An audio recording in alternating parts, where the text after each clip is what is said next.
Chapter 1013 Epic Personal Guard Quest. Chapter 1013 Epic Personal Guard Quest. Hellscythe_Fluffy Goblin. Chapter 1013 Epic Personal Guard Quest. When Shifeng heard the system notification, he was dazed for a long moment. He had never thought that he could obtain an advanced title like this. It was already difficult to obtain a basic title, let alone an advanced title.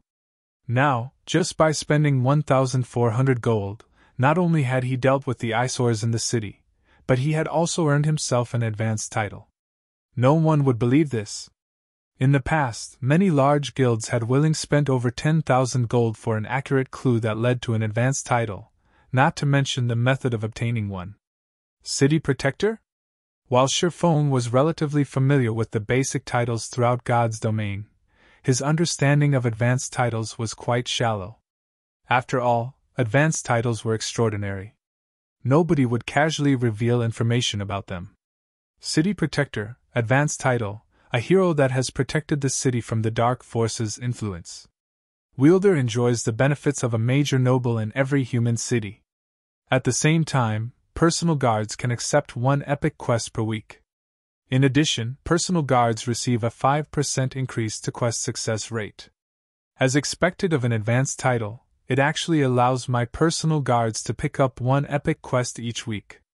Shifeng could not help his surprise. Personal guards' development speeds depended on the quests they accepted from the Adventurers Association. The higher the quest's rank was, the better the EXP and items it would award. However, there were not many personal guard quests to choose from in the Adventurers Association. Even Dark Gold quests only appeared about once a week, much less epic quests. One would be extremely lucky if they picked up an epic quest once a month. If his personal guards could complete an epic quest once a week, their improvement speed would be unimaginable. They also had a 5% success rate. Even if he allowed Dark Gold guards like Kite and Anna to challenge a Dark Gold quest, their success rate was only 50%. If they were very well equipped, their success rate could top out at 80%. As Shifeng understood it, even extremely well-equipped Dark Gold guards only had a 30% chance of completing an epic quest. Otherwise, ordinary Dark Gold guards only had a 20% chance for success. As for Fine Gold guards, even with top-tier equipment, they'd be lucky if they had a 10% success rate. Hence, the City Protector title's 5% increase to his guard's quest success rate was amazing. Thinking up to this point, Shifeng immediately replaced his Spirit Slayer title with the City Protector title. He then summoned Kite and Anna to his side. Both Kite and Anna had leveled up significantly after some time away from Shifeng. The last time he saw the two NPCs, both were only level 60. Now, however, both had reached level 65.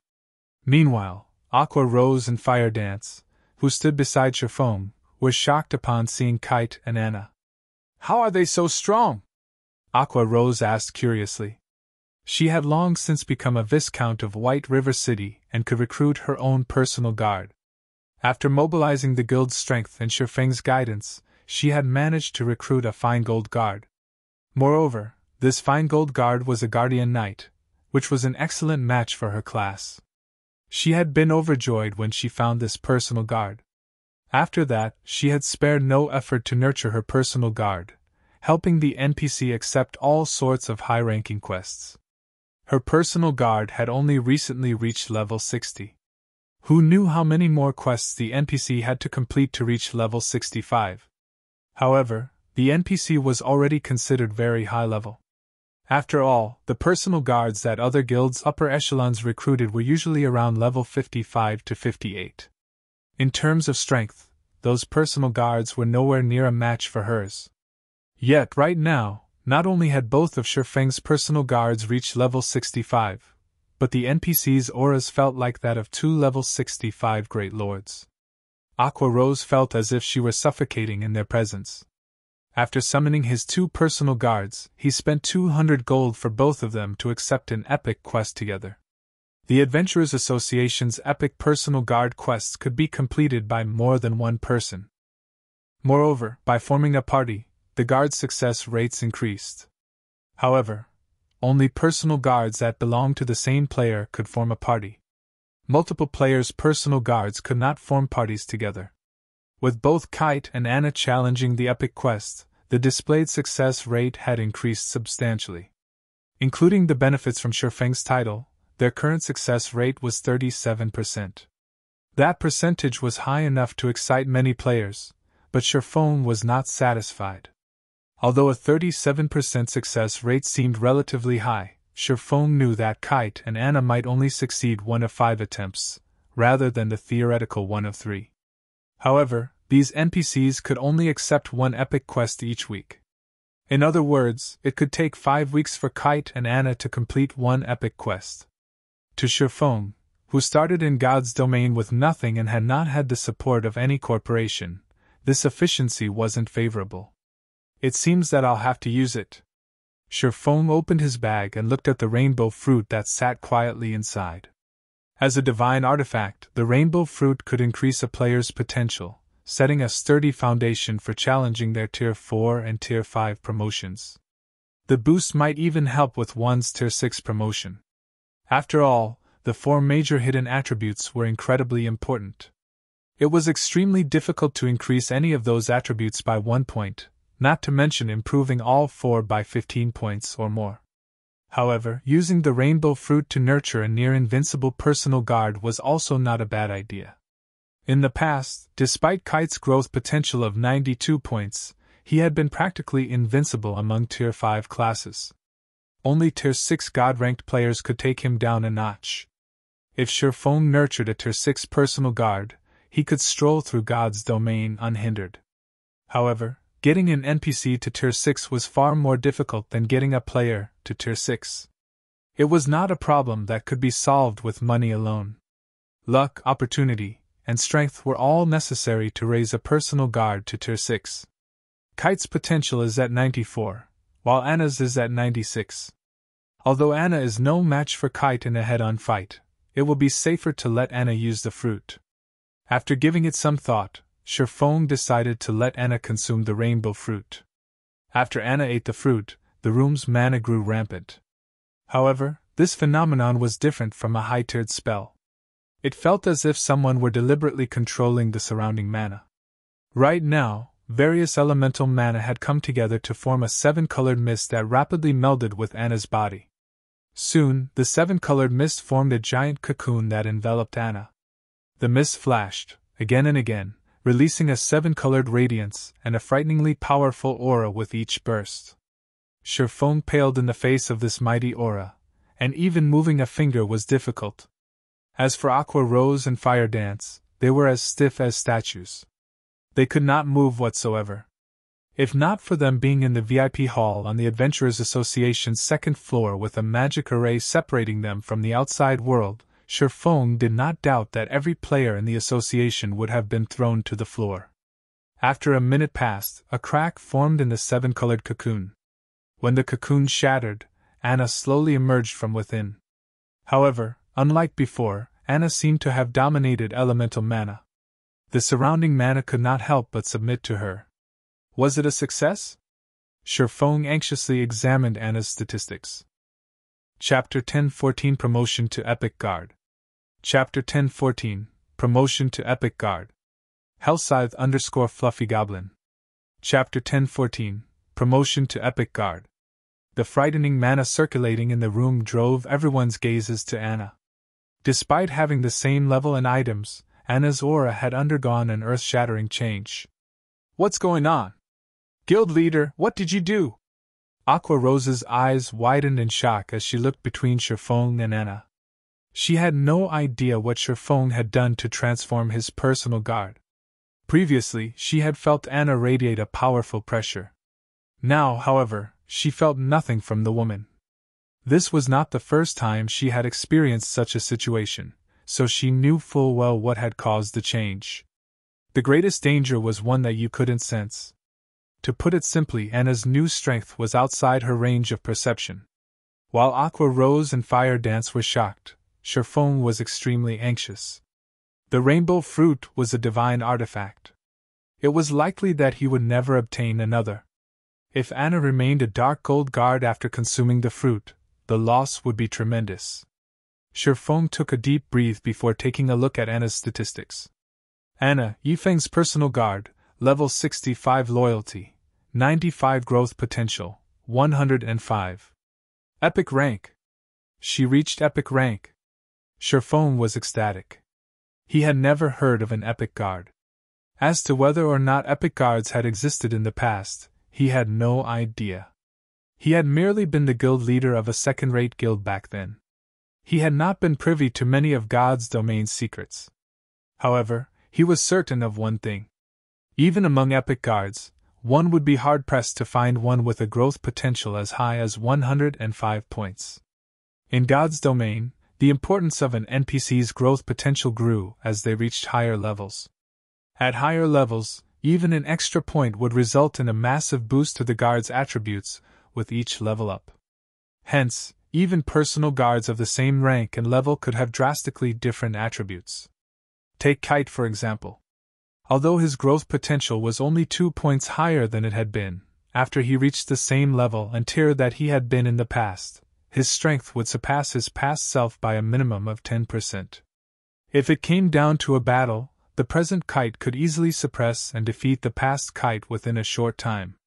Moreover, this was only a 2-point difference for Dark Gold rank. There was even less need to mention Epic rank. There had not been any clear standards in the past for Epic guards. Any NPC whose growth potential exceeded 100 points was considered an Epic guard. Currently, Anna's growth potential exceeded Kite's by a whopping 11 points. By the time Anna reached level 70 or 80, he had no doubt that she would defeat Kite even in a melee battle. In terms of combat power, even the current Anna could defeat Kite. As both NPCs continued to level, the gap between them would only grow wider. In the end, even Kite would have to look up to Anna. Amazing! Anna's promotion to Epic rank has raised the Epic Quest success rate to 67%. I doubt even a full party of Dark Gold guards could achieve such a percentage. Shifeng was speechless. With her promotion, Anna had learned many new skills. She now had 3 Tier 2 curses, one more than before. Most importantly, she had learned a Tier 2 domain skill. With this domain skill, Anna was practically invincible among Tier 2 classes. Unless the other party also possessed a domain skill, even 2 Kites were no match for Anna. Following which, Shifeng had Kite and Anna set out to complete their epic quest. The sooner they completed it, the more they could improve their strength. Guild leader, I've just received news that Blackwater has dispatched many of their top players. From the looks of it, it seems that they were sent to help those dark guilds. Meanwhile, the members of the various dark guilds have joined forces. Not only are they targeting parties, but they've also begun ambushing 100-man teams, Aqua Rose reported once she received this information. In addition, Blackwater has opened another shop in White River City and is selling cast steel armor kits and mana mixtures in large quantities. They've even reduced their prices. They've already lured a lot of players to their shop. They've also started purchasing rare herbs and ores at high prices from all over Star Moon Kingdom. It looks like they're getting serious. Getting serious, huh? Shifeng smiled. Since they want to play this game, then we'll get serious as well. Saying so, Shifeng purchased 100 cloaking scrolls from the Adventurers Association.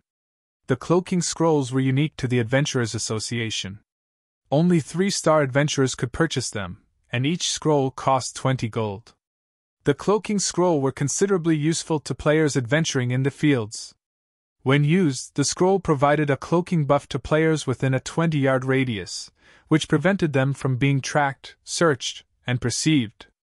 It also increased these players' movement speeds by 10% for 2 hours.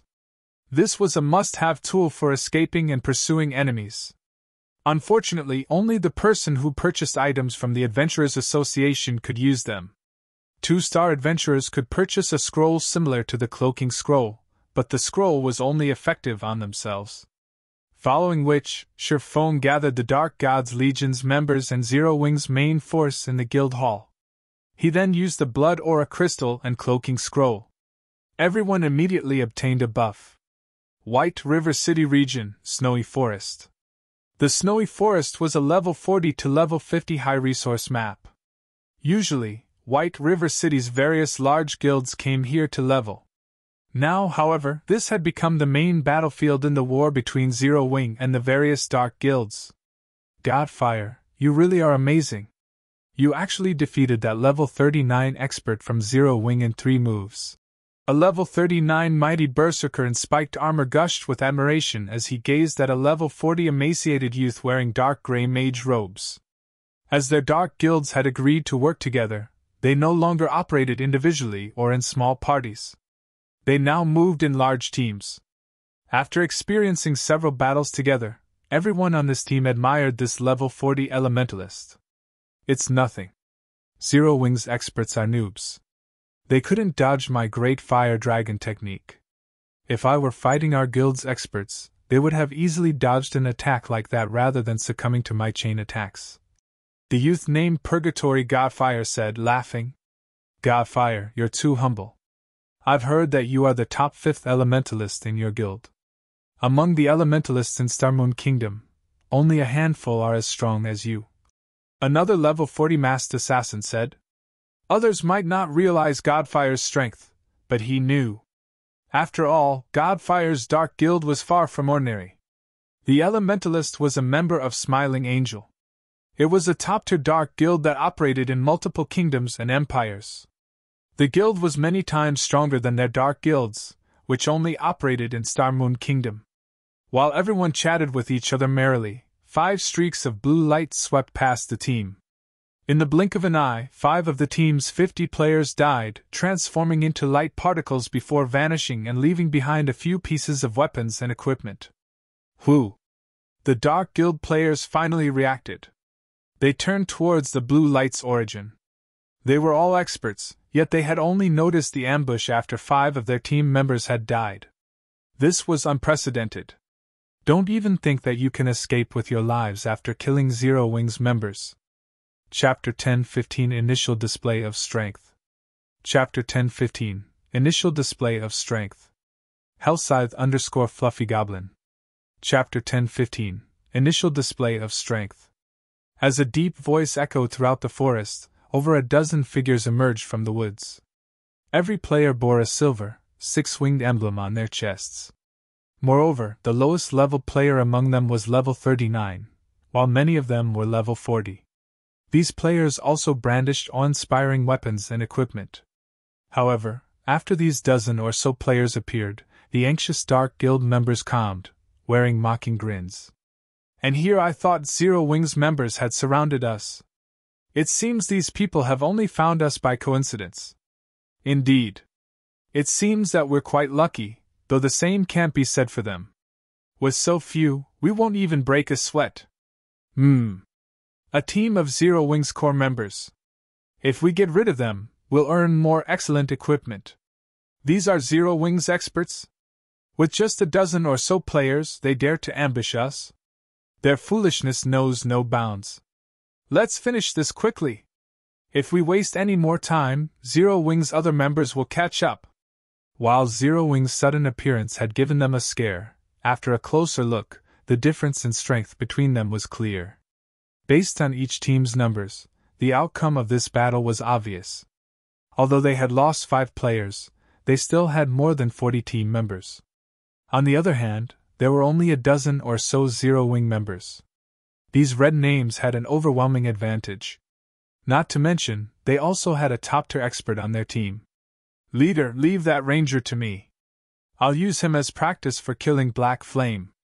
I'll leave the others to you. Purgatory Godfire said, smiling as he focused on Minor Wind, the ranger that had fired the first 5 arrows at their team. He could sense that, among these dozen or so players, Minor Wind was undoubtedly the strongest. He was even stronger than the Zero Wing core members he had already killed. Minor Wind was the best practice target. Alright, leave the rest to us. The mighty level 39 berserker who led the team replied. He realized that even he could not take down the level 40 ranger, Minor Wind. Leaving the ranger to Purgatory Godfire was definitely the best choice here. However, as soon as this mighty berserker finished speaking, his expression darkened. Before anyone realized it, a figure had appeared behind Purgatory Godfire, a snowy white dagger sinking into the elementalist's head and forcing him into a fainted state. Immediately, the player thrust another dagger towards Godfire's back. This sudden development even stunned the elementalist. He had failed to notice the sneaking assassin. However, Purgatory Godfire was no ordinary expert. In the moment of extreme peril, he activated Blink. Not only did he avoid the backstab, but he also cancelled the fainted state and appeared 15 yards away from his enemy. Unfortunately for him, as soon as Purgatory Godfire used Blink, the black figure followed by using shadow steps and appeared behind him once more, the gleaming dagger resuming its attack. Scram! Panicking, Godfire used Flame Blast in an attempt to knock back his opponent. However, when Flame Blast struck the black figure, contrary to Godfire's expectations, the black figure stood steady. His Flame Blast had passed through the figure's body harmlessly. Crap! An afterimage? Godfire immediately realized that he had been fooled.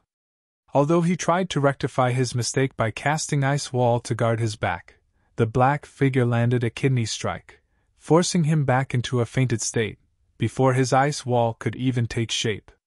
The figure instantly followed up with an absolute strike, transforming into a shadowy streak that passed through Purgatory Godfire's body. When the figure reformed, it spun in the air and launched backstab on Purgatory Godfire's side, stealing the elementalist's last strand of HP. How are you so fast? Could you be Zero Wing's #1 expert? Fire dance? It seems that I truly have rotten luck. As Godfire's HP was about to reach 0, his eyes focused on the black-robed assassin. As far as he could remember, only Zero Wing's fire dance possessed this kind of ability. Smiling Angle, his dark guild, had even labeled fire dance as a unique combatant. Should any of the guild members encounter her in battle, they were warned against taking her on alone. They should enlist the help of 3 or more people to deal with her, at the very least. The group must have an expert member, as well. Big Sis Fire doesn't need to dirty her hands with the likes of you. I, Flying Shadow, am more than enough. You're 10 years too early to think of fighting Big Sis Fire. The black figure expressed its disdain in response to Purgatory Godfire's words. However, Flying Shadow had not lied. Despite having reached the half-step refinement realm after much difficulty, when he had sparred with Fire Dance, he had not even had a chance to retaliate. Meanwhile, Purgatory Godfire had not even reached the half-step refinement realm. He was nowhere near good enough to be Fire Dance's opponent. Although Godfire wanted to say something, his vision began to gray. In the end, none of his words left his mouth. Godfire is dead? How can he be dead? The other Dark Guild members were stupefied when they watched the expert die. They had all witnessed Purgatory Godfire's strength personally. Even the Dark Guild's top experts were no match for him, yet against Flying Shadow, Godfire had stood like a child before a master. These players even wondered if they were dreaming. Although they had heard rumors of Zero Wing's many powerful experts, Flying Shadow's strength was insane. While these Dark Guild members struggled to recover from their daze, dozens of arrows and spells bombarded them. In the blink of an eye, another 7 died. Damn it! We've encountered some troublesome experts. Retreat! The leading berserker commanded. After examining the situation on the battlefield, he understood the difference between their teams. Although they had a numerical advantage, it was only temporary. If the battle dragged on, more Zero Wing members would arrive. This was an extremely unfavorable situation. However, as soon as he issued his command, Minor Wind fired 9 blue arrows from a distance, sealing his path of retreat. Don't even think about killing me that easily. As one of the Dark Guild's team leaders, he had the strength to earn the position. Immediately, he activated Whirlwind Slash to block the incoming arrows. Pun! Pun! Pun! However, when the Berserker's battle axe collided with the 4th arrow, the weapon was repelled. The remaining arrows then struck this team leader, eliminating his HP. Without a leader, the surviving Dark Guild members fell into chaos. After all, most of them were from different dark guilds. They were barely familiar with each other, much less in sync. Not that the lack someone in command, Zero Wing's members swept them down like flies. Although some had tried to escape, none could outrun Flying Shadow and Minor Wind. After a short moment, the Dark Guild team consisting of nearly 50 players died at the hands of Zero Wing's team. At the same time, inside Snowy Forest, a large number of teams formed by the various Dark Guilds were also being ambushed by Zero Wing's Dark Gods Legion and main force. As the Dark Guild members died, Sherfone posted their death count on the official forums. In less than an hour, a total of 3,586 Dark Guild members operating near White River City died. Moreover, this number continued to climb by the minute. Chapter 1016 Unsealing the Advanced Book of Magic. Chapter 1016 Unsealing the Advanced Book of Magic. Hellscythe_Fluffy Goblin. Chapter 1016 Unsealing the Advanced Book of Magic. Shortly after Sherfone publicized the death count on the official forums, players throughout Starmoon Kingdom were in an uproar. The various guilds, who watched from the sidelines and planned to take advantage of Zero Wing's misfortune, were particularly stupefied. Dark guilds were famous for their abstinence and resilience.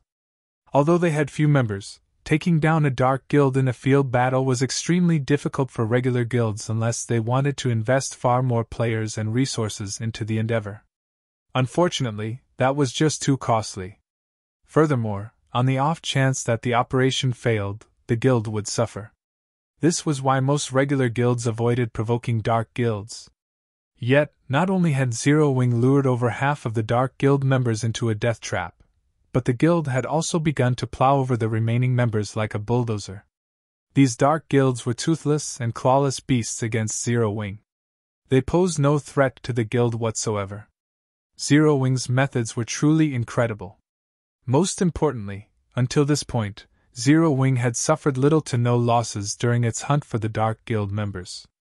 At the end of the day, strength decided the field battle's victors. If the teams Zero Wing had dispatched were not strong enough, they would never achieve such frightening results. This development inspired the various large guilds to reevaluate their opinions of the strength of Zero Wing's Dark Gods Legion and main force. However, compared to Starmoon Kingdom's various large guilds and players, the Dark Guild's upper echelons were fighting a headache over this situation. They could not understand how this had happened.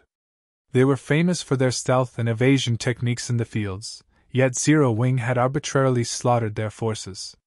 Moreover, according to the reports they received from their subordinates, Zero Wing's members moved like ghosts, capable of approaching giving away their presence. Zero Wing must have possessed some sort of tool that could target them. Anyone that said otherwise was lying.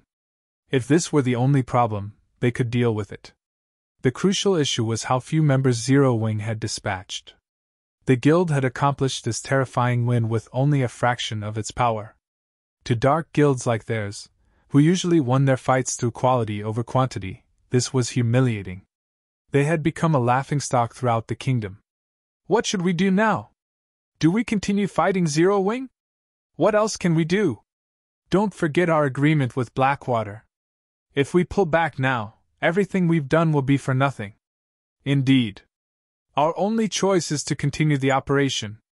However, we don't actually need to fight Zero Wing. Our job is simply to keep them busy. As long as we pin down Zero Wing's Dark Gods Legion and main force, we will have fulfilled our part of the bargain. When the time comes, we simply need to watch as Zero Wing loses Stone Forest Town. Without Stone Forest Town, Zero Wing can't afford to sustain its development. We can strike then. I want to see just how they plan to fight our dark guilds. That's right. We'll let Zero Wing maintain its arrogance for now. I want to see their faces when they realize we're only bait. The various dark guilds' upper echelons held a secret meeting to discuss their current predicament. As for facing Zero Wing head-on, that was just a dream. Although Blackwater had dispatched quite a few expert and elite players to assist them, White River City was Zero Wing's territory. A direct confrontation with the guild here was suicidal. Even if the Blackwater Guild were willing to pay the price for such a confrontation, it would only result in heavy damage to Zero Wing's strength and reputation. If Zero Wing wanted to stage a comeback, it had everything it needed. However, if Blackwater captured Stone Forest Town and severed Zero Wing's main source of income, Blackwater would only need to suppress Zero Wing financially, and it would eventually collapse into itself. When the Dark Guild representatives concluded their meeting, the various Dark Guild members around White River City split up, acting independently. With this, Zero Wing would have a harder time dealing with them. After the Dark Guild's weak behavior, the various large guilds that had watched the situation began to withdraw to their own territories, afraid that they would suffer the same circumstances as these Dark Guilds. Despite Blackwater clearly being the mastermind behind all of this, Zero Wing had deliberately chosen not to target Blackwater's members. Rather, it had decided to teach the assisting Dark Guilds a vicious lesson. After realizing this, they had no desire to take that risk. Guild leader, your plan is brilliant. The guilds that have been watching from the shadows are too afraid of becoming our next target, and have withdrawn, Aqua Rose said. She hadn't been able to hide her smile when she received the report. The players from the various large guilds have split up. Although they are somewhat more bothersome to deal with now, if we invest a little more time, we'll eradicate them, sooner or later. Even if the Dark Guilds intend to oppose us, I'm afraid they won't be able to. Not only had the Dark Guild's defeat increased Zero Wing's morale, but it had also improved the world's evaluation of Zero Wing. Some major companies, which had been pessimistic about Zero Wing's chances, had begun to express their interest in cooperation. Only Sherfong rejected all of these offers. However, he had not done so because he no longer lacked money. Rather, these corporations demanded a cut of Zero Wing's shares in exchange for their cooperation. Sherfong would not tolerate that. Crap! Zero Wing is too arrogant. Do they really think that a small guild like Zero Wing can stand against the Blackwater Corporation? Without our support, the Blackwater Corporation will, sooner or later, reduce Zero Wing to nothing. The various corporations' representatives were enraged when they received the blatant rejection. Guild leader, should I utilize my family's authority to invest some of the Star and Moon Group's funds? Aqua Rose asked somewhat worriedly. The Blackwater trading firm dropped its prices, again and again. They were now taking a loss with almost every item they sold. However, Aqua Rose had to admit that it was quite effective. The Candlelight trading firm had been losing profits as a result. In addition, Zero Wing had recently established 2 more branch guilds. It cost a considerable amount of coins to maintain the additional main forces. Furthermore, a battle raged in Lakeheart City. No need. I'll find a way to earn more coins.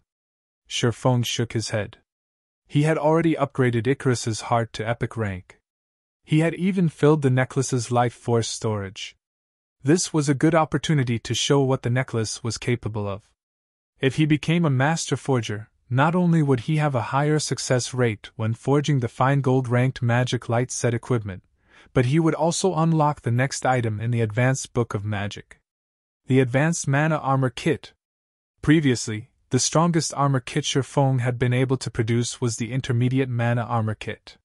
One of these kits could increase the wearer's attributes by over a dozen points. With 3, the total attribute boost was the equivalent of an additional piece of dark gold equipment. However, the Advanced Mana Armor Kit was more astounding. It was also the strongest item one could learn from the Advanced Book of Magic. In the past, countless players had gone crazy over the Advanced Mana Armor Kit. This kit was precisely the reason that a small guild had risen in the massive world of God's domain. Chapter 1017 Advanced Mana Armor Kit. Chapter 1017 Advanced Mana Armor Kit. Hellscythe_Fluffy Goblin. Chapter 1017 Advanced Mana Armor Kit. Starmoon City, Heaven's Burial's residence. Although the Dark Guild's defeat had significantly increased Zero Wing's prestige in Starmoon Kingdom, this outcome had not affected Heaven's Burial in the slightest. There was still a long line of players queued up outside the guild's residence. Rather, things had become even more lively outside the guild residence. After the majority of the Dark Guild members had been confined in White River City, Heaven's Burial announced its recruitment for a large number of lifestyle players. It had even publicly announced that lifestyle players who joined the guild could receive guidance from a few of the virtual gaming world's well-known lifestyle masters, easing the difficulty of reaching the master rank in the future. The master rank was every lifestyle player's goal. It was also an opportunity for countless lifestyle players to get rich overnight. After God's Domain joined the virtual gaming world, the various large guilds had begun to place greater importance on lifestyle players. After all, many things in God's Domain required lifestyle players. This increased the value of well-known lifestyle players in the virtual gaming world. In God's Domain, some lifestyle players' status could even rival that of top-tier experts. Many super guilds even began to compete to recruit lifestyle players who had a list of achievements in previous virtual reality games. Among them, the super guild Battle Wolves had paid an astronomical price to recruit one player who had been known as one of the top 5 Grandmaster lifestyle players in the virtual gaming world. Moreover, the Battle Wolves had made this Grandmaster their chief forger. Becoming one of a super guild's forgers was already quite difficult, much less becoming the chief forger. A chief forger's status was the equivalent of the vice guild leaders. Although they did not dream of such a lofty position, if they could become master lifestyle players in God's Domain, they would be set for life. However, reaching the master rank in God's Domain was easier said than done. If they were guided by someone with experience, though, it would be easier to become masters in the future. This was precisely the reason that Star Moon Kingdom's lifestyle players had flocked to join Heaven's Burial. Not only that, but other kingdoms' lifestyle players also began to rush towards the guild after hearing about its recruitment. "Uncle Seven, why are you in such a hurry to meet me? If you had something urgent to say, couldn't you have just called me? Why make the trip back?" Singular Burial asked, chuckling as he looked at the 50-plus-year-old man as he frantically rushed into the guild leader's office. "If this were something that could have been conveyed in a call, I would have done so. This is important enough to make the trip. I also have a surprise for you," Seven Treasures said, laughing. "A surprise?" Singular Burial responded skeptically. "I knew you wouldn't believe me. Here, take a look. What do you think this is?" Seven Treasures retrieved a design from his bag and placed it on the table. "This is..." Singular Burial was stunned after reading the design's introduction. Although the design was very common, the words Lightstone attracted Singular Burial's attention. As the guild leader of Heaven's Burial, not much surprised him. Even an epic weapon wouldn't faze him. However, he had to admit that the Lightstone forging design that Seven Treasures had laid before him had been a surprise. The Lightstone was practically the Candlelight trading firm's symbol. Despite Heaven's Burial and Blackwater working together, either of their guilds had been able to damage the Candlelight trading firm overmuch. This was due to the Lightstones. Who in God's Domain did not want to level up faster? However, when darkness fell over God's Domain, the fields became much more dangerous. If one were not an elite or expert player, they would struggle. And if one were unfortunate enough to lose their life, their progress would go to waste. Hence, Lightstones were a must-have item to level up at night in God's Domain. In addition, as the Lightstone's price was quite low, it became a must-have tool for ordinary players. This secured the Candlelight trading firm's position, leaving no room for competition. However, now that Heaven's Burial had the Lightstone forging design, the Candlelight trading firm would no longer hold the monopoly over the Lightstones. "Uncle Seven, where did you find these?" Singular Burial asked. Only one forging player could learn from a single forging design, and the number of Lightstones one person could produce was limited. The Heavenly Trading Firm still wasn't a threat to the Candlelight Trading Firm. This would barely impact Candlelight's business. "In the Towers of Death. One of our guild's teams obtained one by accident while grinding monsters there," Seven Treasures said, laughing merrily. "After obtaining this design, I immediately notified the guild's elite teams to grind in the Towers of Death. Soon we'll have far more Lightstone forging designs. Wonderful! This is simply wonderful! Uncle Seven, I'll leave the rest for you. If you lack manpower, just say the word." Singular Burial was ecstatic. As long as they knew which monsters dropped the design, with Heaven's Burial's strength, it would only be a matter of time before they had a stockpile. Once we have enough designs, we will extinguish Candlelight. Without the financial support from both the Candlelight trading firm and Stone Forest Town, Zero Wing will be finished. Isn't that why I'm here, trying to borrow some of the Funeral Legion's members? The monsters are too high-leveled. Our ordinary elite's grinding speed is too slow. They need experts to lead them. Seven Treasures explained, nodding. The Funeral Legion was Heaven's Burial's strongest player force. It was similar to Zero Wing's Dark God's Legion. Heaven's Burial had invested the majority of its resources into nurturing this legion, and every member was extremely powerful.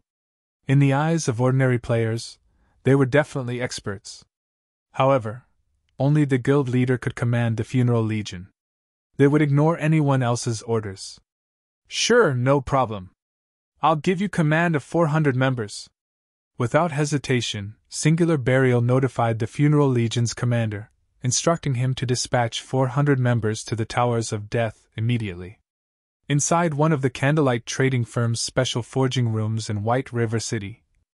After sacrificing 500 units of life force to activate Icarus's Heart's God's Blessing skill, Sherfone began forging advanced mana armor kits, one after another.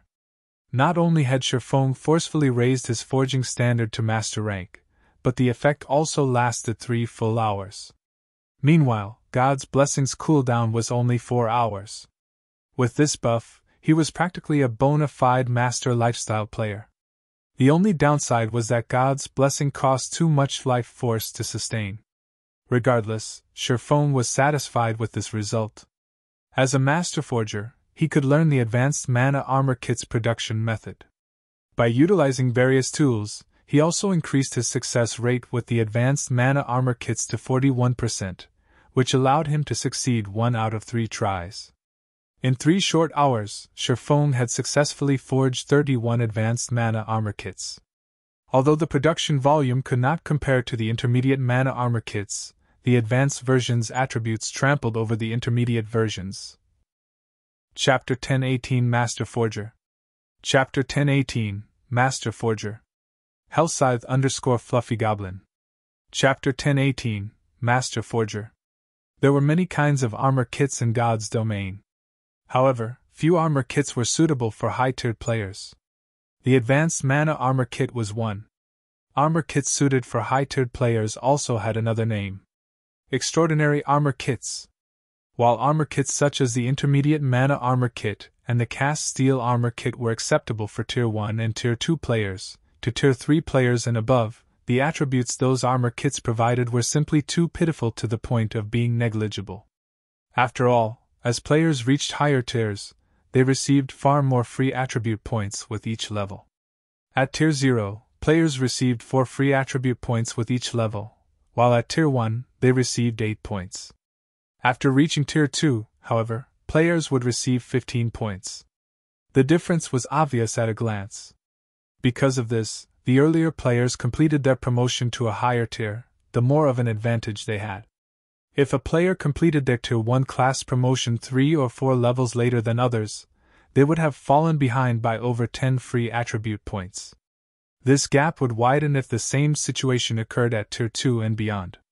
This was where the extraordinary armor kits came in. Even among extraordinary armor kits, the basic attributes, the advanced mana armor kit's basic attributes were on the higher end of the spectrum. Hence, many high-tiered players preferred these.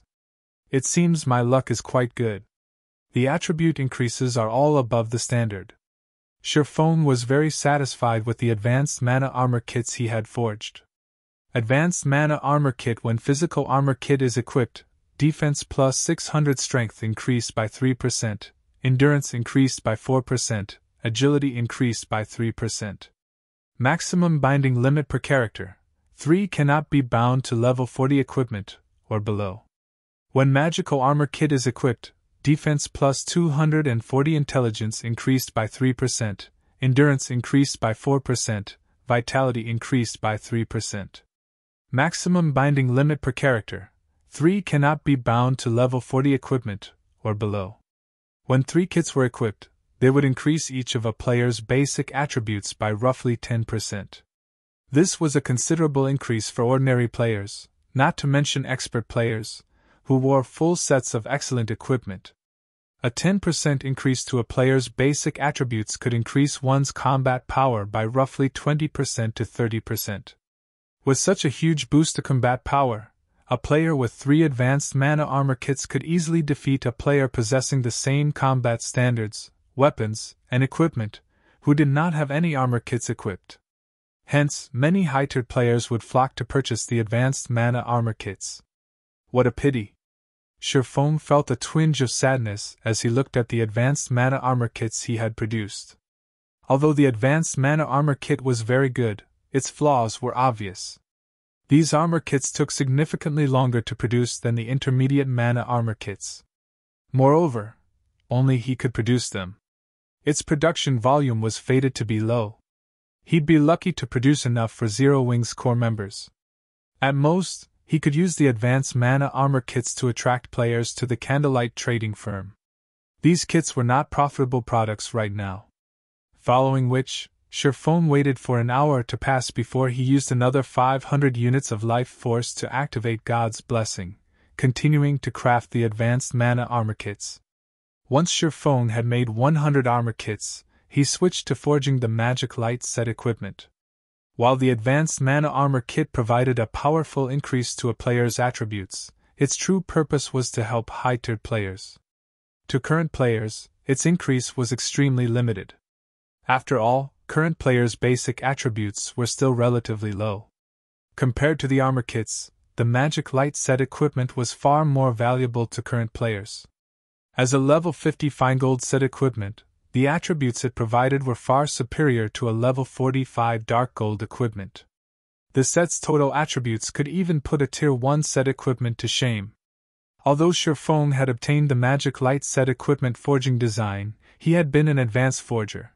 He hadn't been confident of successfully forging the level 50 Feingold set equipment. Only after reaching the master rank was he confident of succeeding. If a player could equip the Feingold ranked Magic Light set as soon as they reached level 50, aside from players who owned multiple epic items, they would surpass every player of the same level. If the Magic Light set were Dark Gold rank, even a player with multiple epic items would be no match. Moreover, players were not necessarily required to reach level 50 to equip the Magic Light set.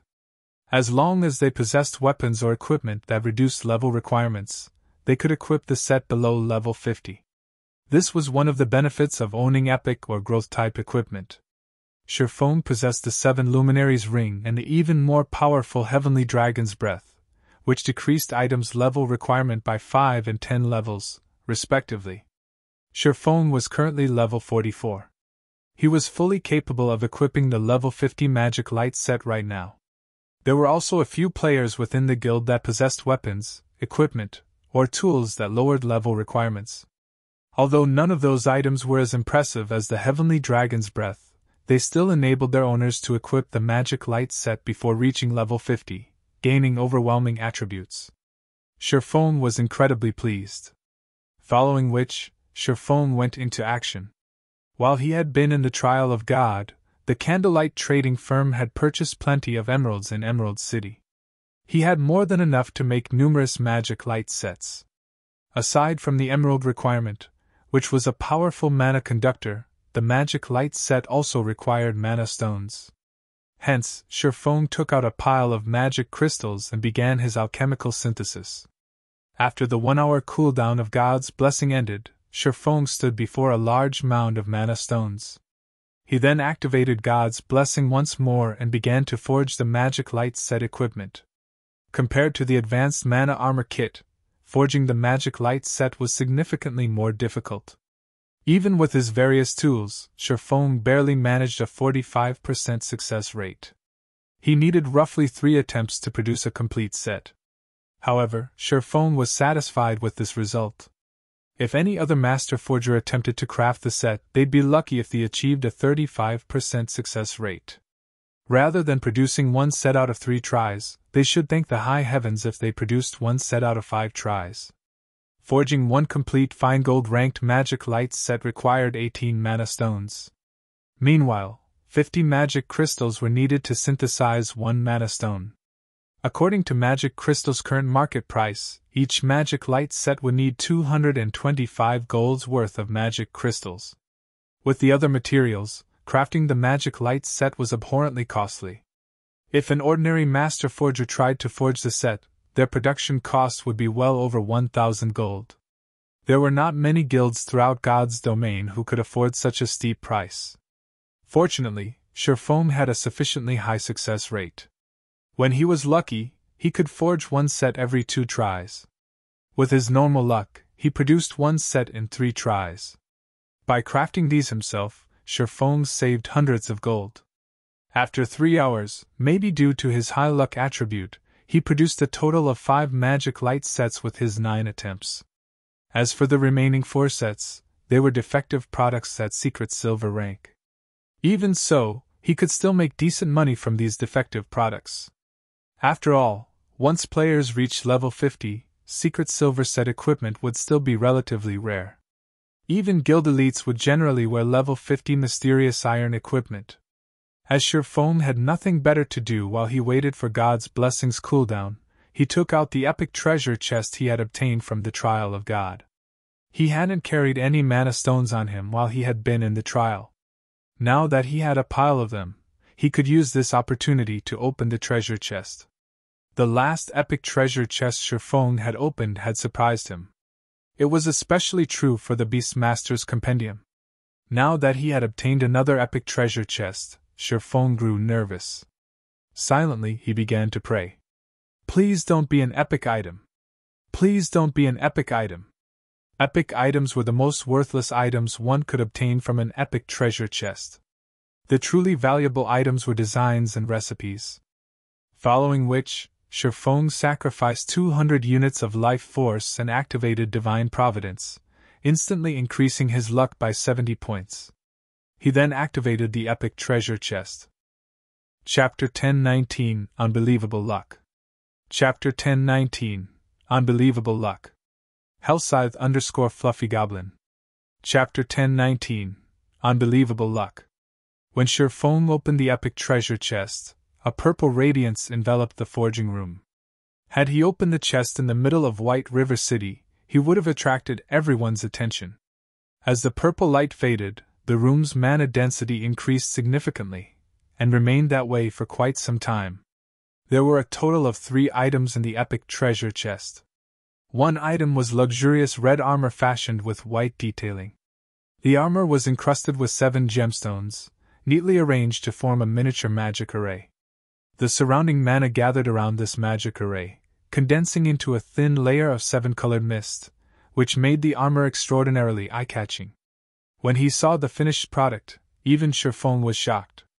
This was definitely the most visually appealing armor he had ever seen. What kind of armor is this? Surefoam wondered. This was the first time he had seen equipment that could increase the surrounding mana density. Despite not wearing the armor, his mind felt much clearer than before.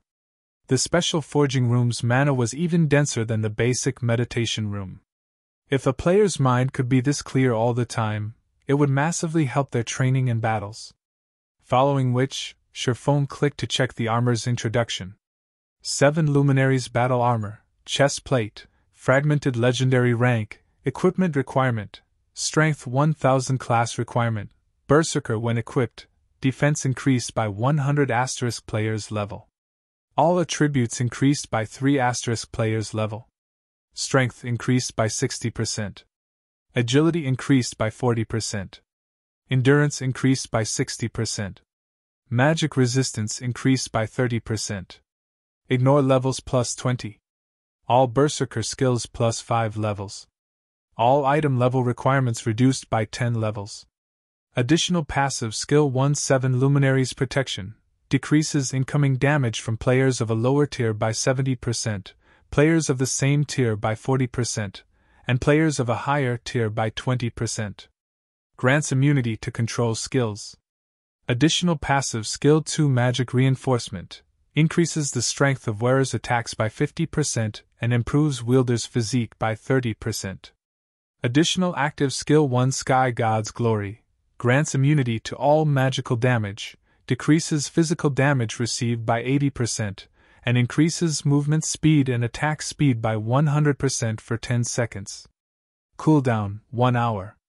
Additional active skill 2 7 Luminary's Domain, effective radius of 50 yards. Decreases all enemies' reaction speed within affected area by 30%, movement speed by 40%, and attack speed by 40%. Wearer can also control up to 3 7 Luminary's Spears. Each spear contains 200% of wearer's strength and causes 500% holy damage. Duration 2 minutes. Cooldown 5 hours. Skill is currently tier 1. Skills tier will increase with player's tier. The 7 Luminaries Battle Armor was a legendary item created by the blacksmith god, Soros. During the Great Ancient War, it had been greatly damaged by the Lord of the Abyss. However, as the battle armor's core remained intact, its repair only requires 10 God Crystals. Current number of absorbed God Crystals 0/10. Sherfone was dazed for a long moment after reading the armor's introduction. He had never thought that it was possible to obtain a fragmented legendary item from an epic treasure chest. It was even a considerably powerful fragmented legendary item. Whoever equipped the 7 Luminaries battle armor would watch their combat power soar. Unfortunately, only berserkers could equip this armor. If he could equip it, it was very likely that he wouldn't find a single player throughout God's domain that could match him. After all, if he had 2 fragmented legendary items equipped, not only would he have an overwhelming advantage in terms of attributes, but he would also possess absurdly powerful skills. If his opponent didn't have a similar lineup of equipment, he would be invincible. Although the battle armor had its own glaring flaws, repairing it would be easier than repairing other fragmented legendary items. There was a much higher chance that he could repair it and transform it into a true legendary item. Aside from the battle armor, 2 plain, old books lay within the epic treasure chest. As Sherfone was already satisfied with the 7 Luminaries battle armor, he hadn't paid much attention to the 2 old books. However, when Sherfone read their introductory texts, he was shocked once more. Icarus's heart's effects are unbelievable. Sherfone was speechless as he held the 2 books. Of the 2 books, one was an alchemy secret journal, while the other was the design for the magic tower. In God's domain, both books were treasures that could only be obtained with luck. Among the 2 books, the alchemy's secret journal recorded the recipe for an exotic potion. However, only a maximum of 10 alchemists could learn the recipe. There were many types of potion in God's domain. Most generally lasted only 1 or 2 hours. Moreover, the effects would disappear upon death. However, exotic potions were different. Not only did they have long durations, but their buffs would remain after the player died and resurrected. Furthermore, these were only exotic potions' side effects. Exotic potions were the product of the hard work of God's domain's craftsmen alchemists. Every exotic potion was extremely powerful. The secret journal Sherfone held contained the recipe to produce an exotic potion named Exotic Stamina Potion. When consumed, the potion increased players' maximum stamina by 10% and stamina recovery rate by 80% for 10 hours. Stamina was indispensable for players. Regardless of whether players fought or ran, they consumed stamina. Only, the amount consumed was different. If players ran out of stamina, even if their HP were full, they would lose the ability to move. Hence, most players generally took a break after grinding monsters for a certain time, using the opportunity to recover their stamina. If a player's stamina recovery rate and maximum limit increased, they would become far more efficient when grinding. Hence, in God's domain, all items capable of increasing a player's stamina or their stamina recovery rate were extremely valuable. Although the exotic stamina potion was not as effective as the blood-refining crystal's life essence, its effects were still considerably good. It was useful to both expert and ordinary players. With this alchemy secret journal, the Candlelight trading firm's business would reach a whole new level. However, compared to the alchemy secret journal, the Magic Tower construction design was truly useful to Zero Wing right now. In God's domain, players could purchase defensive weapons in the Adventurers Association after capturing a town successfully or while constructing a town. Defense turrets were one of the most common defensive weapons. Not only did they possess massive firepower, but their attack range was also relatively large. However, turrets were the most basic defensive weapons. There were many others that players could find elsewhere. The basic mana pulse cannon was one example. Unfortunately, it was very expensive. Moreover, not only did it possess a very long cooldown, but it was also costly to operate. Even so, its attacks were a force to behold.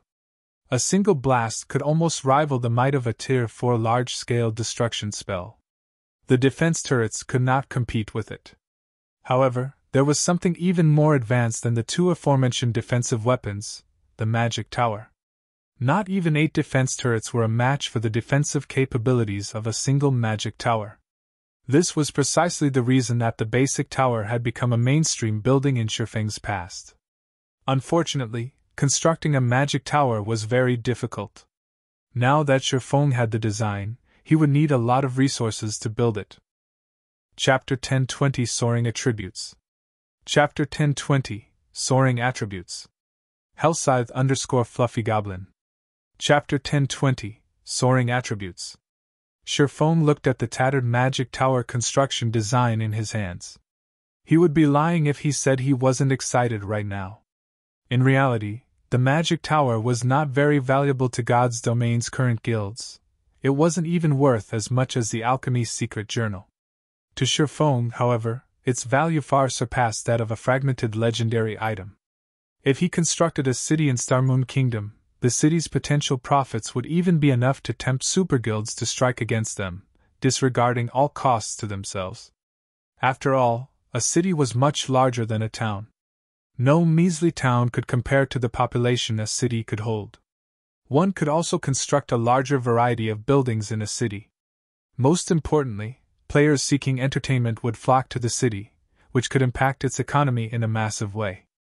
Then there was the Mana Tower, which would allow resident players within the city to accumulate the double EXP buff. With Zero Wing's current strength, going up against super guilds was suicidal. Once the city's protection period ended, Zero Wing wouldn't be able to defend the city with its own strength. When the time came, others would take the city from them. Shifeng didn't want to see that happen. That was the reason that Shifeng wouldn't construct the city right now, regardless of whether or not he could afford to. Without sufficient strength, excessive wealth only invited disaster. He would not naively believe that those super guilds would kindly offer to cooperate with Zero Wing. To begin with, these existences were playing virtual reality games to earn money, not to have fun. If they were fully capable of reaping the benefits by themselves, why would they share? If Zero Wing wanted to cooperate with super guilds, there was a precondition: the guild needed to be able to protect the city it constructed. Otherwise, there was no point. It was similar to the encounter with the Dragon Phoenix Pavilion. Shifeng had been worried about his city's defense. Acquiring the Magic Tower design was undoubtedly good news. Once he constructed his city, he simply needed to construct a few magic towers to protect it. At that time, with Zero Wing's constantly rising strength, defending a single city should not be a problem. However, like a teleportation magic array forging design, the Magic Tower design had limited uses. Up to 5 magic towers could be constructed with one design. This was enough for Shifeng. I had planned to add several more turrets to stabilize Stone Forest Town's safety. It seems that won't be necessary now. Shifeng smiled. He then contacted Aqua Rose, instructing her to collect the necessary materials and lifestyle players to construct the Magic Tower in Stone Forest Town. Unlike other items production, the Magic Tower's construction did not require specific lifestyle classes. In fact, any player could construct the Magic Tower. It was only a matter of speed and efficiency. However, to construct the Magic Tower's core, players needed to be capable of drawing an intermediate magic array. After all, the tower's most important components were the magic array and the mana circuit. For Shifeng, who was capable of manufacturing intermediate magic arrays, constructing the magic tower's mana circuit would be a piece of cake. As for the magic light set equipment, Shifeng put the project on a temporary hold. In any case, no one else in the guild could equip the set right now. The number of sets he had already produced was more than enough for the moment. Shifeng then replaced his Tier 1 set equipment with the fine gold ranked magic light set equipment. Following which, he replaced all 3 of his intermediate mana armor kits with the advanced versions. Immediately, his basic attributes soared to a new level. His strength instantly broke past the 1,200 point threshold. He was significantly stronger than a lord of the same level. His HP also soared to 32,550, while his defense could probably render even Zero Wings No. 1 MT, Cola, speechless. With this set of equipment, I can likely solo an ordinary level 50 lord without any berserk skills. When Shifeng clenched his fist, he could feel that his combat power had reached a new realm. He had to admit that there was a massive difference between level 50 and level 45 equipment in terms of attributes. After Shifeng switched into his new equipment, he used the demon mask to alter the magic light set's appearance, using his previous appearance. This way, outsiders would not notice any changes to his weapons or equipment, and they would not be able to gauge his strength without fighting him. As Shifeng arrived downstairs and was about to rearrange the counters in the Candlelight trading firm's first floor hall, he noticed that the number of players in the hall had decreased significantly. Moreover, a few of the players here scoffed at the trading firm's products. The Candlelight trading firm is unreasonable. Both the Heavenly trading firm and the Blackwater trading firm are selling their light stones for 80 copper each, yet Candlelight is still selling them for a silver each. I think I'll be better off shopping at the other 2 trading firms. Isn't the light stone supposed to be the Candlelight's specialty product? What? You don't know? Not long ago, both the Heavenly trading firm and the Blackwater trading firm announced that they are selling light stones. Moreover, they're selling each stone for only 80 copper and have declared that they will never raise its price, unlike a certain Blackheart trading firm, who only wants to wring us dry. What? They're so cheap? If I had known, I wouldn't have purchased so many light stones from Candlelight. While these several players chatted loudly, the surrounding players that overheard their conversation promptly changed their minds about purchasing light stones from the shop. They began to filter out of the Candlelight trading firm in search of a better deal. It was obvious that they were going to investigate the Heavenly trading firm and Blackwater trading firm's new products. Even 20 copper coins was a significant sum of money to ordinary players. If they used 5 light stones in a day, they could save up to 1 silver coin each day. That was enough money for independent players to buy themselves several drinks at the bar. If they saved up for a few days, they could also afford a nice piece of bronze or mysterious iron equipment. They sure are quick to extend their hands. Shifeng glanced at the several independent players who conversed with each other. He then called up the shop's system interface and teleported these players out of the shop. He banned them permanently from all of Candlelight's shops. It was very obvious that these people had no intentions of purchasing anything from Candlelight. They were either hired by Heaven's Burial or Blackwater to come here and steal customers. Otherwise, why would these people bother coming to Candlelight if they knew that the Heavenly trading firm and Blackwater trading firm sold light stones? Instead of blabbering on in the shop, showing no signs of leaving, anyone who heard the news would likely rush out of the shop as the previous customers had. Crap, why can't I enter the shop? What kind of trading firm is this? They dared to chase away their customers? I'm never coming back. After Shifeng banished several independent players from the Candlelight trading firm, those players stood outside the shop, cursing in indignation. Very quickly, they attracted passers-by's attention. The Candlelight trading firm is outrageous. How can they randomly kick people out of their shop? Isn't there some saying stating that customers are akin to God? They dare to kick God out of their shop. They must want to go out of business. In my opinion, Candlelight is no longer a friend to players.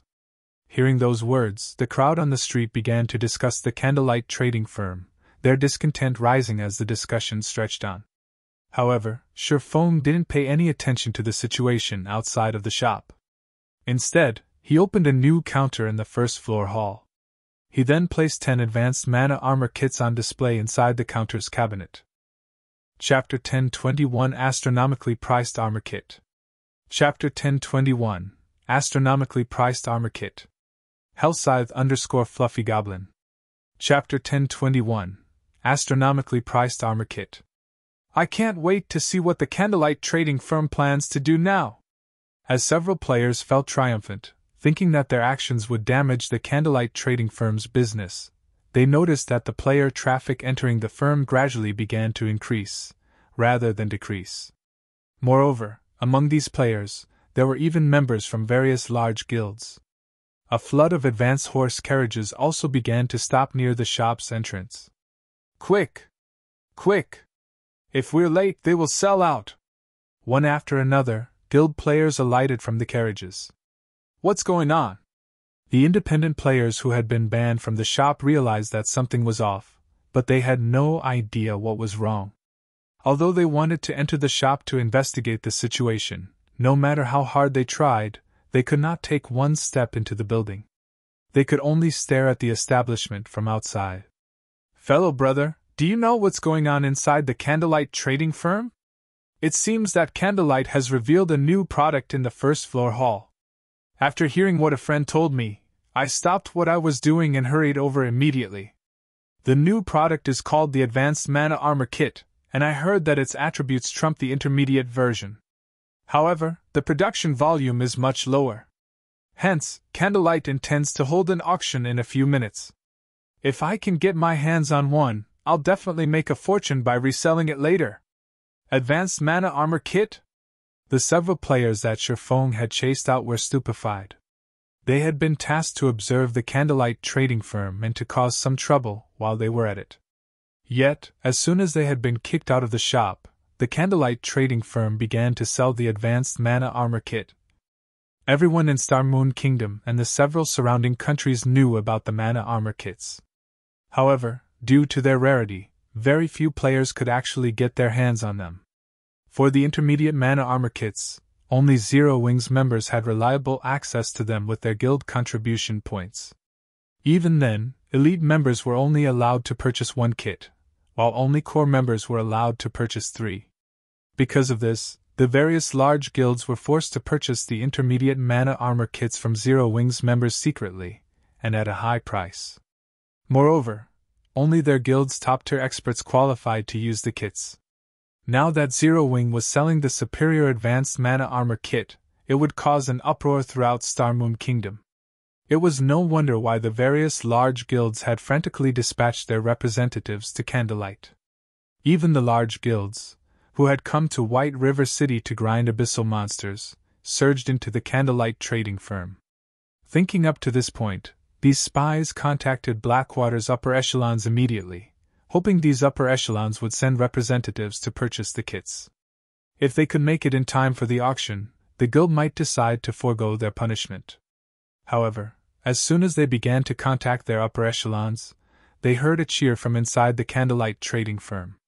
Following which, a loud, clear voice echoed down the street. Welcome, everyone, to the Candlelight trading firm. The auction for the Advanced Mana Armor Kits will now begin. When the announcement ended, some new arrivals rushed into the shop with eager smiles. Upon hearing news of the Advanced Mana Armor Kits auction, they immediately teleported to White River City and rushed over in an advanced horse carriage. Had they waited a minute longer, they might have lost their chance to purchase the armor kits. At this moment, the several incognito Blackwater members were stunned. They no longer had a way to explain themselves to their superiors. Even if someone from White River City's Blackwater trading firm headed this way now, they wouldn't arrive for at least another 10 minutes. By then, the auction would be over. As for having their guild send them money, although the funds would arrive in time, they couldn't enter the Candlelight trading firm. Meanwhile, inside the Candlelight trading firm, the various guild members and independent players began to yell out their bids. The Advanced Mana Armor Kit's starting bid was 10 gold. Everyone was surprised. No one had expected the Candlelight to sell these kits so cheaply. Even the intermediate Mana Armor Kits cost more than 10 gold per piece. Every player here had seen the advanced mana armor kit's attributes for themselves. If a player equipped 3 of the kits could increase their basic attributes by roughly 10%. This might not be a lot to Tier 1 players, but once players reach Tier 2 or above, the boost would be massive. When everyone thought about how they could use the advanced mana armor kit after reaching their Tier 4 and Tier 5 classes, the passionate light in their eyes blazed as they looked upon the kits. This time, a total of 10 armor kits were up for auction, with each lot containing 1 kit. The various large guilds inwardly cursed the Candlelight trading firm for this despicable decision. The benefits of a single advanced mana armor kit were barely noticeable. If one wanted the most benefits out of the kits, they had to collect 3 of them. In other words, if one managed to obtain 2 kits in this auction, they would have to purchase the 3rd kit, regardless of the cost. The competition in this auction would be fierce. Although the starting price of a single kit was 10 gold, shortly after the auction began, the price quickly soared, surpassing everyone's imaginations. 50 gold! The 100 Flowers Palace wants it! Cleansed Rue, who wore vermilion red mage robes, declared softly. Everyone instantly shifted their gaze towards Cleansed Rue, gasping. However, their shock was not due to Cleansed Rue's beauty or elegance, but her bid. With 50 gold coins, one could purchase a relatively valuable piece of level 35 dark gold equipment. Suddenly, an indifferent youth emerged from the crowd and said, "What arrogance from the 100 Flowers Palace! Isn't your offer just a measly 50 gold? The secret pavilion bids 100 gold!" This youth was none other than the secret pavilion's genius newcomer, Cold Autumn. The youth had already reached level 40 and was fully geared in level 40 dark gold equipment. Many guild members were stunned when they saw Cold Autumn. 110 gold! Cleansed Rue unhurriedly announced. She must obtain the advanced mana armor kit. If Zero Wing had only held the auction after some promotion, the 100 Flowers Palace might not have had a chance to purchase the armor kit. This auction was too sudden. As a result, not many guilds had made it in time. She, on the other hand, just happened to be in White River City to purchase land for a guild residence. Hence, she had plenty of coins on hand. She definitely had what it took to compete with the secret pavilion. However, Cold Autumn did not give up as he shouted his next bid. Within a short moment, the advanced mana armor kit's price rose to 150 gold, causing most players to give up on the item. Although the advanced mana armor kit was impressive, one would only have around a 10% increase to their basic attributes after gathering 3 kits. It was not worth that much money. Just as everyone thought that the advanced mana armor kit would go to the 100 Flowers Palace, a woman wearing green mage robes raised her hand and called out, "I'd bid 200 gold!" Chapter 1022 Candlelight's Large-Scale Auction. Chapter 1022 Candlelight's Large-Scale Auction. Hellscythe _Fluffy Goblin. Chapter 1022 Candlelight's Large-Scale Auction. 200? She is insane! With that much money, I'd rather buy a level 40 dark gold weapon. Everyone inside the hall looked towards the woman who had placed the latest bid. What they saw, however, stunned them. The woman who placed the bid was level 41. Among the crowd in the hall, there were only a handful of players who had reached level 40. Meanwhile, every one of these players was an expert from a powerful guild such as Cleansed Rue from the 100 Flowers Palace and Cold Autumn from the Secret Pavilion. Even among their own guilds, these people were top-ranking personnel. Even so, they were relatively far from level 41, yet this woman had surpassed them. More importantly, such a powerful expert did not wear a guild emblem on her person, which was truly surprising. Alluring Summer? Who is she? When she saw the woman, who was no less attractive than herself, Cleansed Rue was astonished. She had practically memorized all of the well-known experts' names in Starmoon Kingdom. She also knew about many powerful experts, who hid from the public eye, in the various large guilds. However, logically it was impossible for an ordinary expert to be able to reach level 41 at this stage of the game, much less an independent player. Cleansed Rue wasn't the only one surprised by Alluring Summer's presence. Even Cold Autumn was shocked. The secret pavilion's information network was extensive. However, despite his search, he found no information relating to Alluring Summer. Not only did this woman feel dangerous, but she was also clearly wealthy. Logically, a person like this should not be able to hide from the public. The secret pavilion's records even included the notable achievements players from some cities had accomplished, yet they included nothing about Alluring Summer. This was too strange. To cleanse Rue and Cold Autumn, 200 gold was not much money. However, either of them was a fool. At this point, the advanced mana armor kit's price was already way above its actual value. Hence, in the end, they decided to let Alluring Summer have it. Following which, the auction for the advanced mana armor kits became a bidding competition between these three players. In the end, however, Alluring Summer purchased the second and third armor kit for 200 gold each, astounding everyone who took part. It would have been fine if a guild player had purchased the armor kits for such a high price. After all, large guilds like the 100 Flowers Palace and the Secret Pavilion had many members. Naturally, they could get their hands on a lot of money. To ordinary players, however, 200 gold was undoubtedly astronomical. Even expert players could not produce that much money. Yet, an independent expert like Alluring Summer had spent 600 gold on just 3 advanced mana armor kits. Her wealth invoked questions about her origins. Moreover, judging by the woman's expression, it did not seem as if she particularly minded spending 600 gold. For a time, everyone was concerned about Alluring Summer's identity. They were very curious about this woman's identity. Some large guild representatives even messaged Alluring Summer secretly, stating that they wished to recruit her into their guilds and that they were willing to offer any benefits that she wanted. However, without exception, Alluring Summer deleted every message. She showed no interest whatsoever in these guilds. After Alluring Summer bought the first 3 advanced mana armor kits, Cleansed Rue and Cold Autumn split the remaining 7. In the end, the other guilds and players had wasted a trip to the Candlelight trading firm. Just when everyone thought that the auction was over and was about to leave the premise, a voice resounded through the hall once more, arousing everyone's excitement. Our auction for today has officially come to an end. In 4 days, Candlelight will hold its first large-scale auction. This will be the venue for that auction as well. However, the auction will not be limited to the advanced mana armor kits. Many other valuable items will be available. Bronze mounts will be among those items. As for the grand finale, we will be auctioning entrance slots to the holy city of Titan. We hope that you all will spread the news of our upcoming auction. As the announcement faded, everyone in the hall had chills.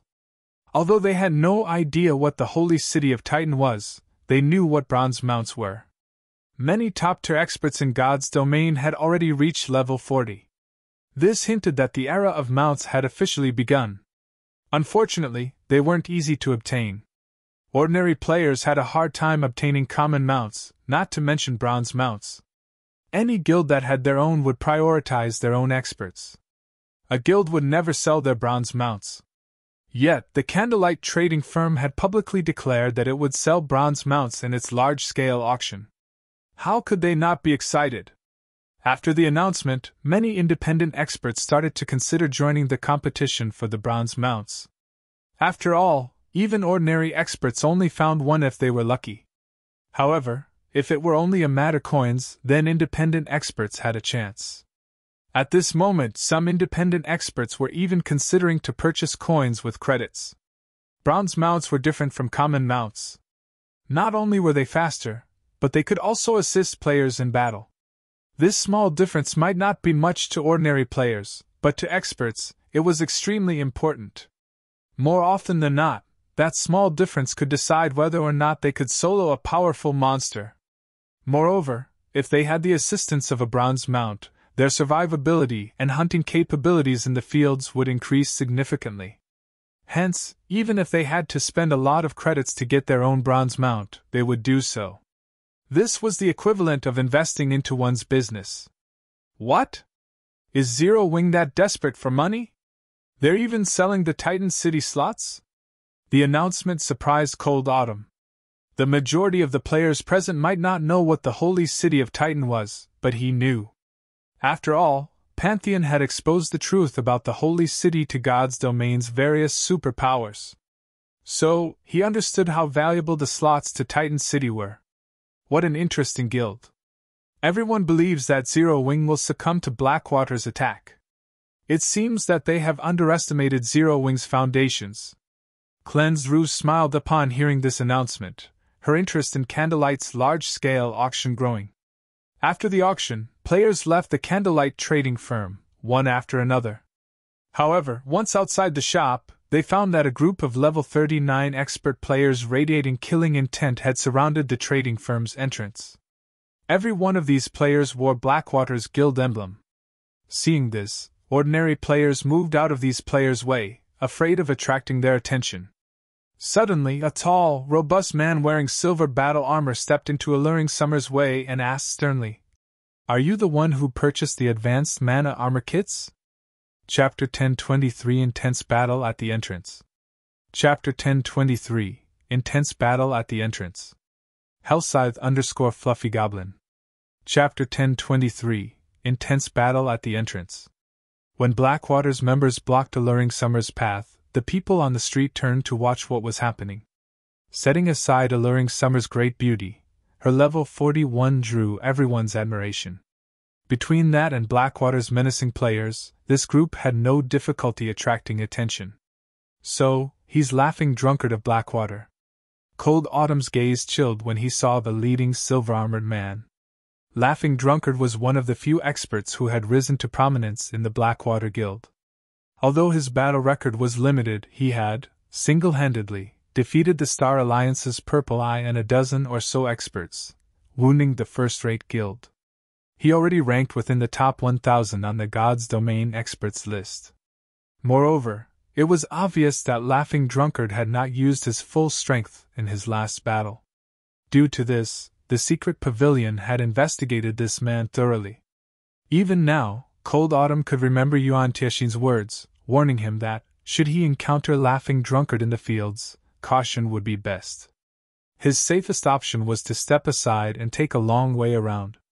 Now, after observing Laughing Drunkard in detail, Cold Autumn discovered that the man radiated quite a pressure. Laughing Drunkard wore a full set of excellent level 40 dark gold equipment. The man also carried a snow-white spear across his back. Overall, the man looked like a daunting general on a battlefield. However, with his current strength, he shouldn't need to fear Laughing Drunkard to the point of avoiding contact.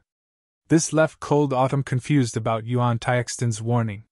While Cold Autumn watched Laughing Drunkard, the man shot the youth a look, revealing a sneer, as if he had sensed Cold Autumn's gaze. He then ignored Cold Autumn and returned his attention to the woman before him. Watching Laughing Drunkard and the others, Alluring Summer nodded and said, "That's right. What business do you have with me? Good. We'll give you 150 gold. Sell us all of your advanced mana armor kits," Laughing Drunkard said in a commanding tone after confirming that he got the right person. "Of course, you can choose not to sell them. But I can't guarantee you will leave White River City with your life." As soon as Laughing Drunkard made the threat, the dozen or so level 39 players beside him encircled Alluring Summer, sneering at the woman. Laughing Drunkard had not spoken softly. Almost every player watching his group had heard him clearly. Many players instantly voiced their complaints. "That woman spent 600 gold to buy those 3 kits, yet he wants to buy them all for 150 gold? Blackwater's members are too much. Has Blackwater lost its mind? They dare extort others in broad daylight. Are they not afraid of the guards?" Sure enough, independent players shouldn't stand out. "I've heard that Blackwater members even dare to attack Ouroboros's guild leader, Gentle Snow, in the middle of the city. That beauty has no choice but to concede." Many players began to pity Alluring Summer.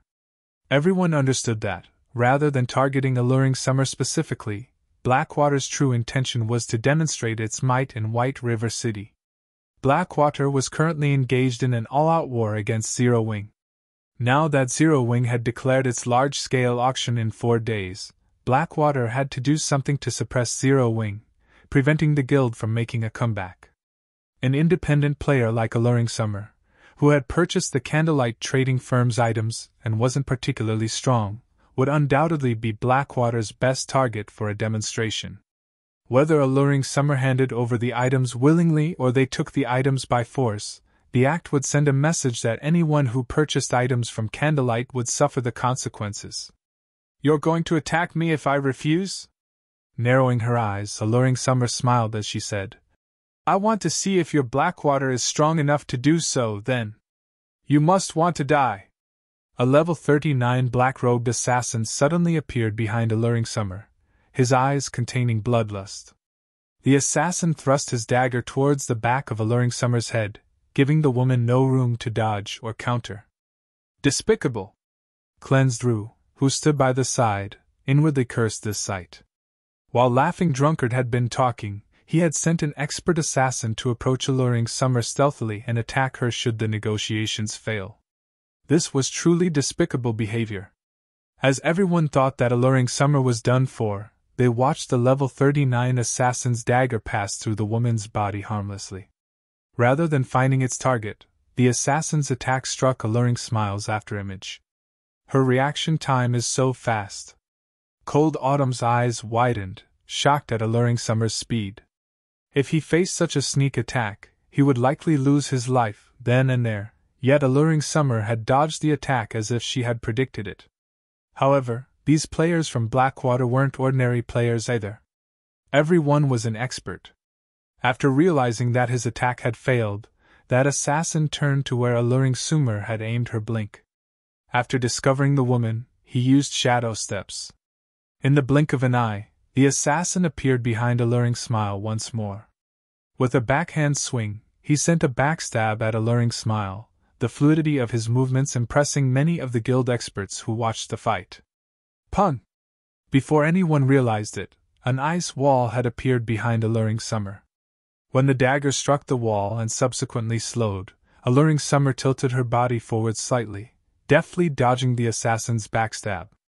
Following which, she turned and before anyone realized it, completed chanting and tracing the runes for another spell. She then pointed her finger at the assassin. Immediately, an arc of blue lightning shot from Alluring Summer's extended finger and struck the assassin before her. However, the assassin was no fool. Understanding that the lightning attack was quite powerful, he immediately activated Vanish, utilizing the brief 1-3-second invulnerability to block the attack. "It seems this chick is quite strong." Seeing that Alluring Summers was extraordinarily strong, Laughing Drunkard turned to one of the swordsmen beside him and said, "Bullet, go, help take care of that chick. After this, I'll ask the boss to help you apply for training at the main headquarters." "Thank you, leader. I'll take care of her." The swordsman named Bullet licked his lips before activating Windwalk and charging towards Alluring Summer. Cleansed Rue frowned when she saw the expert assassin and expert swordsman working together against Alluring Summer. She could tell that both the assassin and the swordsman could easily rank near the top of 100 Flowers Palace's players with their combat standards. If their coordination was good, even Cleansed Rue herself was not confident of defeating them. When Bullet arrived before Alluring Summer, the latter turned suddenly once more and pointed her finger at the swordsman. "Shio!" Another arc of lightning flew from Alluring Summer's finger. Moreover, the lightning was even faster than before. The attack was far more powerful this time. Before anyone realized it, 3 ice walls had appeared around Bullet, preventing him from moving sideways or backward and leaving him with no choice but to defend against the attack. Pun! Bullet quickly activated parry to block the attack. However, the instant his weapon met lightning, his body was launched like a cannonball, crashing through the ice wall behind him and landing over 20 yards away. The massive power within Alluring Summer's attack made everyone shudder involuntarily. Such skilled double casting. Alluring Summer's performance surprised Cold Autumn. "It's no wonder why you dared to challenge us. So you have a few tricks up your sleeves. Ghost, join them. I want to see how long she can hold up," Laughing Drunkard ordered. "Understood." At this time, a large, tan berserker named Smoking Ghost stepped forward. Without hesitation, he used charge on the fatigued Alluring Summer.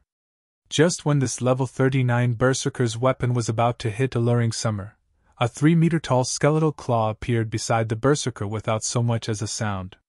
Catching Smoking Ghost by surprise, the skeletal claw grabbed the berserker before squeezing him, releasing a loud crunch. Smoking Ghost's body transformed into a pile of ash that fell through the skeletal clawed fingers. This is... Every spectator was stupefied. They could not figure out what had happened. That had been a level 39 berserker. Even Cold Autumn and Cleanse-Rue were shocked. They could not believe that such an expert had died in a single move. Suddenly, a clear voice resonated down the street. "This is Zero Wings territory. Do you people from Blackwater think you can do whatever you want here?" The crowd turned towards the voice's owner. They were speechless. The person who had spoken was none other than Zero Wings Vice Guild leader, Aqua Rose. Chapter 1024 Mage God. Chapter 1024 Mage God. Hellscythe _Fluffy Goblin. Chapter 1024 Mage God. So strong! As expected of Zero Wings Goddess! Aqua Rose's Tier 1 curse, Soul Annihilation, shocked every player on the street. Many female players were even mesmerized. She's Zero Wings Vice Guild leader? Cleanse-Rue's eyes widened in shock as she saw Aqua Rose. Although she had been in White River City for a time and had seen photos of Aqua Rose and watched many of the woman's videos, this was the first time she had seen her in person. However, the Aqua Rose she stared at was different from her guild's reports. Based on the information her guild had provided, although Aqua Rose was very strong, the woman's combat power was only slightly stronger than the Star Alliance's Red Feather. Although Aqua Rose had improved as time progressed and had even defeated Thousand Blades, one of the Glorious Lions battle team's apex experts, in the Dark Arena, she was not strong enough to kill a level 39 top-tier expert with a single attack. Ordinary players might not realize how strong that level 39 berserker was, but as the vice guild leader of a first-rate guild, Cleanse-Rue did. This level 39 berserker's timing was even better than the assassin and swordsman who had attacked first. He was definitely a half-step refinement realm expert. Moreover, based on Laughing Drunkard's tone, it was obvious that he was relatively confident in this berserker's strength. A half-step refinement realm expert was no noob. In a first-rate guild, said expert would rank near the top of the guild. Said expert might even become the guild's strongest player. Yet Aqua Rose had killed such an expert instantly. Cleanse-Rue began to wonder if Zero Wing had bribed her information department. It had only been a short time since she had received the report on Aqua Rose. How could one person improve so quickly? Suddenly, the masked level 40 female assassin beside Laughing Drunkard asked, "Drunkard, why don't we gang up on Aqua Rose? If we kill her, it will deal quite a blow to Zero Wing. Guild leader and the others will have less resistance when they strike. Forget it. We should save some of our cards for later." Lethal Gale suffered precisely because he grossly underestimated Zero Wing, Laughing Drunkard said, shaking his head as he glanced at Aqua Rose. He then said in the team chat, "Bullet, you two go all out and deal with Aqua Rose. I want to see how strong this vice guild leader is." Laughing Drunkard had planned to put on a dominant show in front of the Candlelight trading firm to suppress Zero Wing's recently rising prestige. Now, however, it seemed as if that were no longer possible. Now that Bullet and the level 39 assassin had actively attacked someone inside the city, the NPC guards would kill and jail them upon arrival. It was also obvious that the two were not capable of killing the woman named Alluring Summer. Rather than lose their lives pointlessly, they might as well use this opportunity to test Aqua Rose's strength. No matter what was said or done, Aqua Rose was Zero Wing's vice guild leader, a VIP. If they could collect some information on Aqua Rose now, it would be easier to deal with the woman in the future. This war between guilds would not be determined with just one or two big battles or several dozen minor skirmishes. Aside from an economic war, information gathering was extremely important.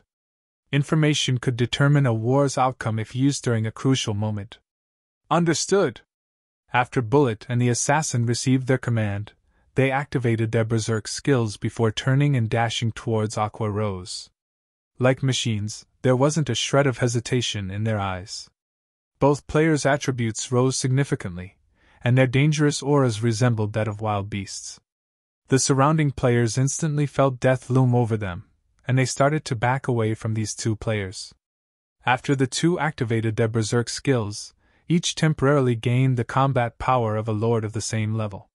Yet, as if the pressure these two players radiated were a spring breeze, Aqua Rose remained unfazed as she stood before the Candlelight trading firm's entrance.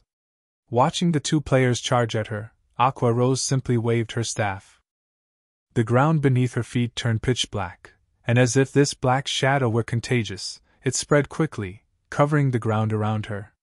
The shadow then enveloped the assassin and swordsman, and they instinctively jumped into the air to avoid the attack. "Begone!" Aqua Rose did not even bother to look at her assailants, as she swiped her right index finger across the air. The pitch-black shadow rose from the ground, transforming into a pillar of black light that shot into the air. Even players several streets away saw the pillar of black light. Giving neither of the players a chance, the black pillar devoured them whole. Despite the two players activating their life-saving skills, they screamed in agony from inside the pillar. They felt as if they were trapped in hell. The spectators even began to pity them after hearing the screams. When the pillar of black light finally disappeared, only Aqua Rose and two pieces of top-tier equipment remained on the battlefield. They died? How did she do that?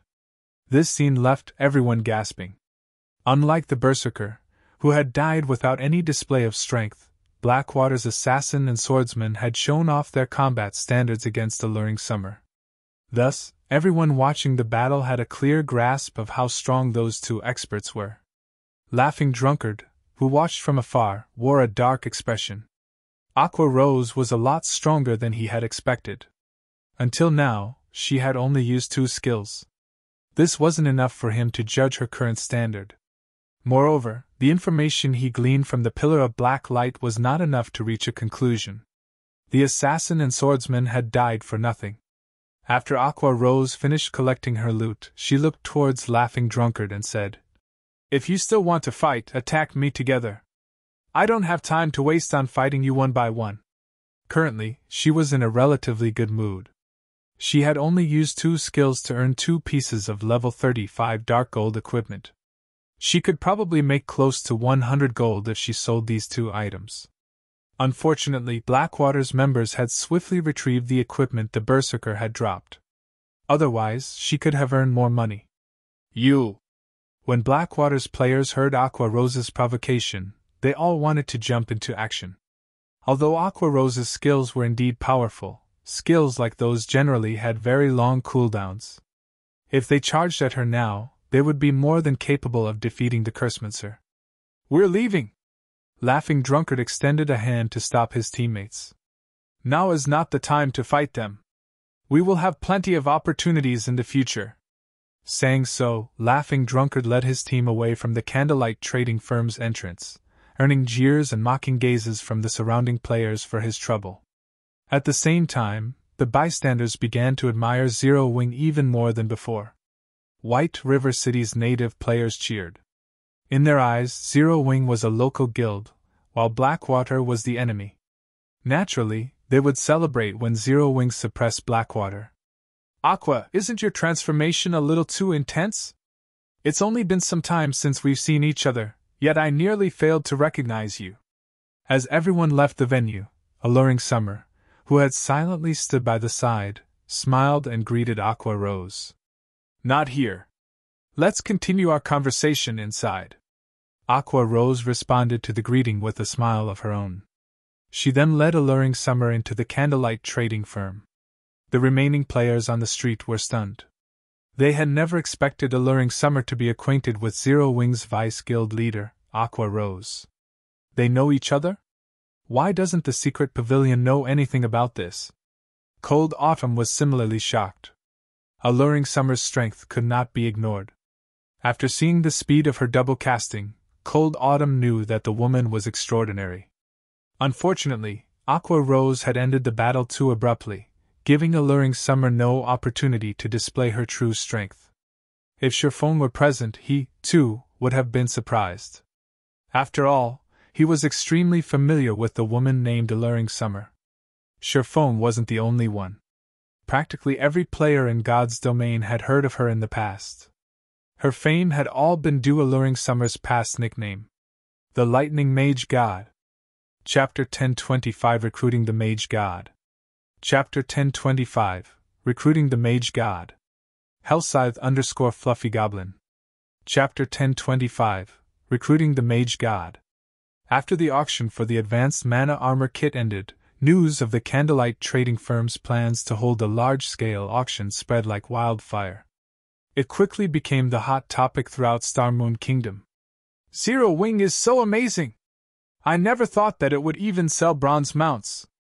I have to collect enough money to join the auction myself. Stop dreaming. Those are bronze mounts we are talking about. Even large guilds only have a few. If Zero Wing really intends to sell them, independent players like us won't be able to afford their price. Even if I can't afford it, visiting the auction is still be a good idea. I heard that, aside from the bronze mounts, they'll be selling rare items. The majority of the players eagerly anticipated the Candlelight auction in 4 days. Even if they could not buy themselves a bronze mount, they would be more than satisfied with a good weapon or piece of equipment. As the public disregarded this as just another normal auction, God's Domain's various large guilds immediately took action, secretly gathering funds. To ordinary players, the most attractive item up for auction was the bronze mount. To large guilds, however, the entrance slots to the Holy City of Titan and the Advanced Mana Armor Kits were far more important. The entrance slots were particularly valuable to super guilds. After all, they had the master lifestyle players that other guilds did not. Only these lifestyle players had yet to familiarize themselves with God's Domain's lifestyle system. As long as these players had enough resources, they would easily become true master lifestyle players.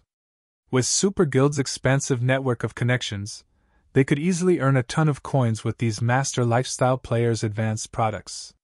Hence, when the various Super Guilds and Super First-Rate Guilds heard the news of Zero Wing selling the Holy City's entrance slots, they immediately began to gather funds. As I expected of the number 1 guild of Starmoon Kingdom, to think Zero Wing still had such a move. Singular Burial could not help but laugh when he read the report his subordinate had sent. Others might only see Zero Wing holding a simple auction, but he knew the true value of the Holy City's entrance slots. Those slots would attract a large number of super first-rate guilds and super guilds. There was also the Advanced Mana Armor Kit to consider. A 10% increase to one's basic attributes was no trifling matter. If one could equip a 100-man expert team with the Advanced Mana Armor Kits, raiding large-scale team dungeons would be much easier. This was especially true for level 50 large-scale team dungeons. As the saying went, once ahead, always ahead. Level 50 was a major turning point for God's Domain's players. If a guild compiled a stock of level 50 top-tier equipment ahead of its competition, when the time came, the guild's experts could complete their Tier 2 class changes ahead of others as well. Guild leader, what should we do? If we let Zero Wing move unhindered, by the time the auction is over, they will resolve their funding problem. It doesn't matter. We'll proceed as planned. Fog and her group should finish constructing the magic array in less than 4 days. Even if Zero Wing collects enough coins, it will be powerless to change the situation. Collect some money for the auction. We need to join in on the fun as well. Singular Burial was not worried about Zero Wing making a comeback with the Candlelight auction. Heaven's Burial and Blackwater had already prepared to take down Stone Forest Town. No matter how hard Zero Wing struggled, nothing would change. Inside the Candlelight trading firm's VIP guest room, the 7-story Candlelight trading firm was at least the equivalent of a 10-story building in the real world. On the top floor, one could see the beauty of White River City past the French windows and the ant-sized players wandering through the streets. In White River City, aside from the Candlelight trading firm's 3-star shop, no building offered such scenery. Most of the high-class restaurants throughout the city were at most 3 stories tall. Even NPC and other player-owned shops were not as tall. Alluring Summer, who currently sat by the French windows, glanced at the city before turning back to Aqua Rose and saying enviously, "Aqua, you really are getting by a lot better than I am. After not seeing each other for some time, your strength has improved so much. What have you been doing recently? You couldn't be training deep in the mountains, right?" Aqua Rose had hidden her level during the scuffle on the street. After entering the VIP lounge, however, she had no reason to. Level 44. When Alluring Summer saw this, her eyes nearly fell out of their sockets. She had barely reached level 41 after encountering several miracles and spending most of her time cooped up in her home playing God's Domain, yet Aqua Rose, who was busy as Zero Wing's Vice Guild leader, had managed to reach level 44. It was truly inconceivable. Alluring Summer could clearly remember that, when Aqua Rose had resided in the Storm Empire and one of Twilight Echo's honorary elders, the woman's level and equipment had been on par with hers. If she had lost to her friend only in levels and equipment, she wouldn't have minded.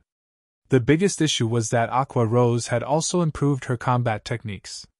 Coupled with the woman's equipment, she was not confident that she could defeat Aqua Rose right now. "What are you talking about?" Aqua Rose covered her mouth and grinned.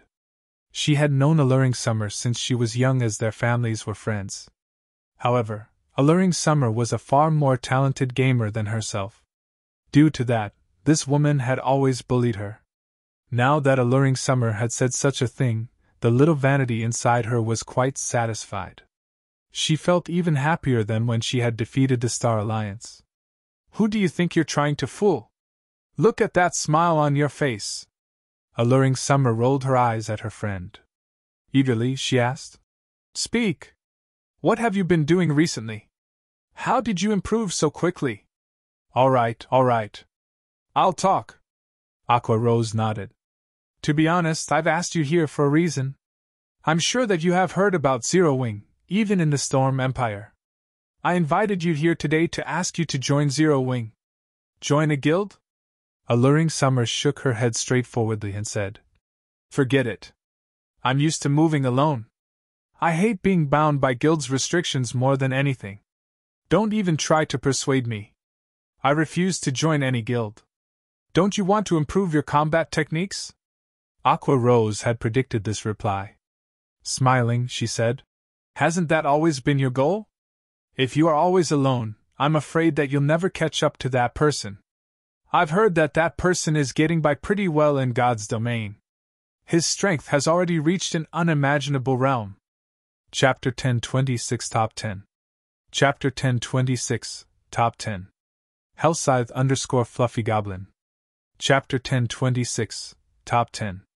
Alluring Summer fell silent at Aqua Rose's words. Others might not know why she had started playing virtual reality games, but Aqua Rose knew her end goal. "I know how that person is doing. I'm still nowhere near his strength. However, I recently accepted a hidden class quest.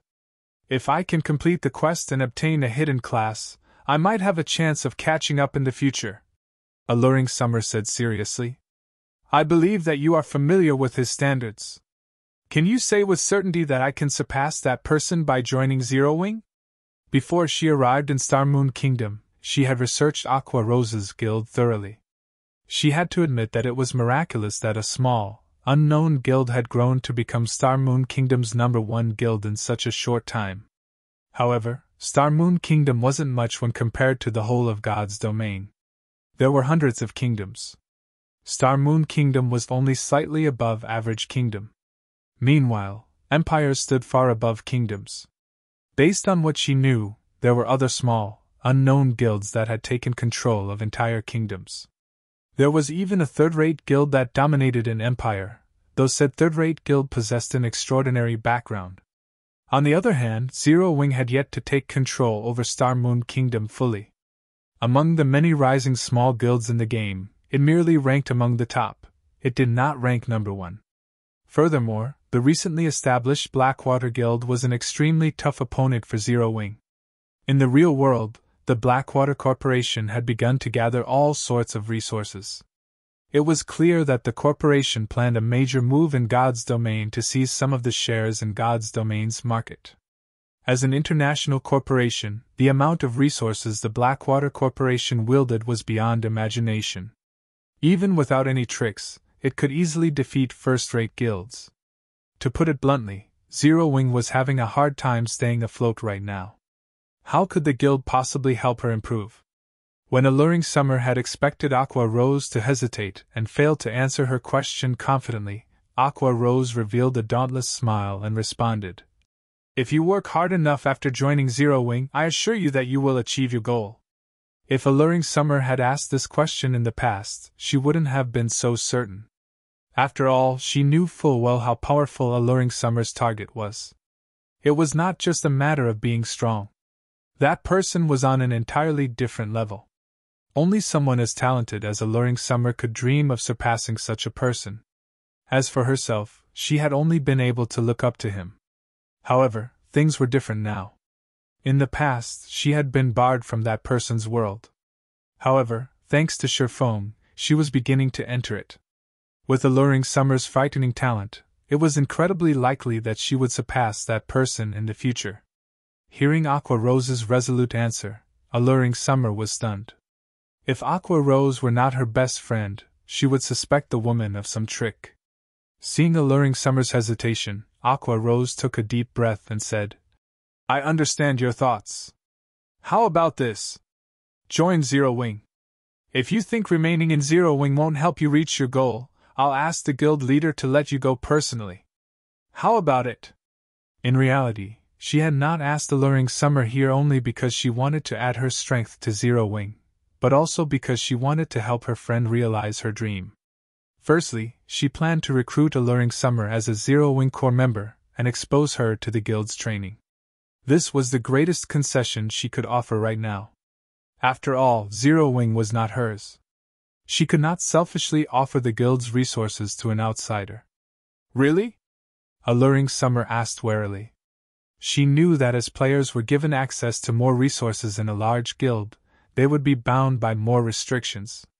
It was impossible to up and leave for no reason. Take Aqua Rose for example. If not for the Sun and Moon Group position as one of Twilight Echo's major shareholders, she wouldn't have been able to leave the guild so easily. "Don't you believe me?" Aqua Rose rolled her eyes at Alluring Summer. "These are your words. Don't regret them later. If I sense that there is no point to remaining in Zero Wing, I won't hesitate to walk away," Alluring Summer stated seriously. "That's fine," Aqua Rose said, smiling bitterly.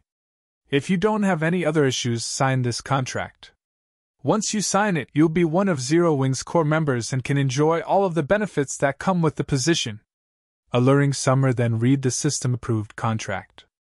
Indeed, as Aqua Rose had said, the conditions were lax. She could leave the guild anytime she wanted. However, she would not be permitted to share any information relating to Zero Wing with others. Otherwise, she would be banished from God's domain. Alluring Summer understood the clause. After all, every guild had its secrets. After finding no faults with the contract, she signed at the bottom. After Aqua Rose confirmed that the main god system had acknowledged the contract, she sent her friend several battle videos. "Since you're a core member, you are allowed to learn from these. As for how much you learn, that depends on you. If you wish to enhance your learning speed, you can fight for the 100-berry wine. If you want to improve your strength quickly, you can also apply to join Zero Wing's training grounds in the real world. There are dedicated experts there to offer pointers. If you rank within the top 10 in Zero Wing's rank matches, you may apply for the black card. With that, you can train in the simulation training system." "Black card? What's that?" Alluring Summer could not help but ask. "I'm not allowed to offer any concrete information. You can only learn more if you rank among the top 10 in the matches," Aqua Rose said, chuckling. She had been using the black card Sherfone had sent her. She had never dreamed that Sherfone would get his hands on something so valuable. Before this, she had not realized how frightening superguilds were. Despite her previous participation in a superguild's training camp, she felt like she was learning about superguilds for the first time. During the several days she had spent in the secret pavilion's training system, she had improved significantly. "Don't be so stingy. Do you think that I can't rank among the top 10 with my strength? Alluring Summer curled up her lips into a sneer. I believe that you can in the future. However, you won't make it in the upcoming rank matches, Aqua Rose said, shaking her head. Aqua, do you think that I used my full strength against those bastards on the street? I'm not trying to brag, but if I used my full strength, very few people in Zero Wing could stand against me. Alluring Summer said, annoyed. She had experienced many hardships in the Storm Empire. She had even disguised herself and defeated many well-known experts. Among them, some were even top-tier experts ranked on the God's Domain's experts list. With her standards, aside from super guilds and super first-rate guilds, she would easily rank at the top of any large guild. I knew you would say that. However, take a look at these videos. Once you're done, you'll understand what I mean, Aqua Rose said, not bothering to explain further. If you still think that you're strong enough, I will find someone to spar with you. If you can defeat that person, I'll help you apply for a black card immediately. What do you think? These are your words, not mine. Don't regret them.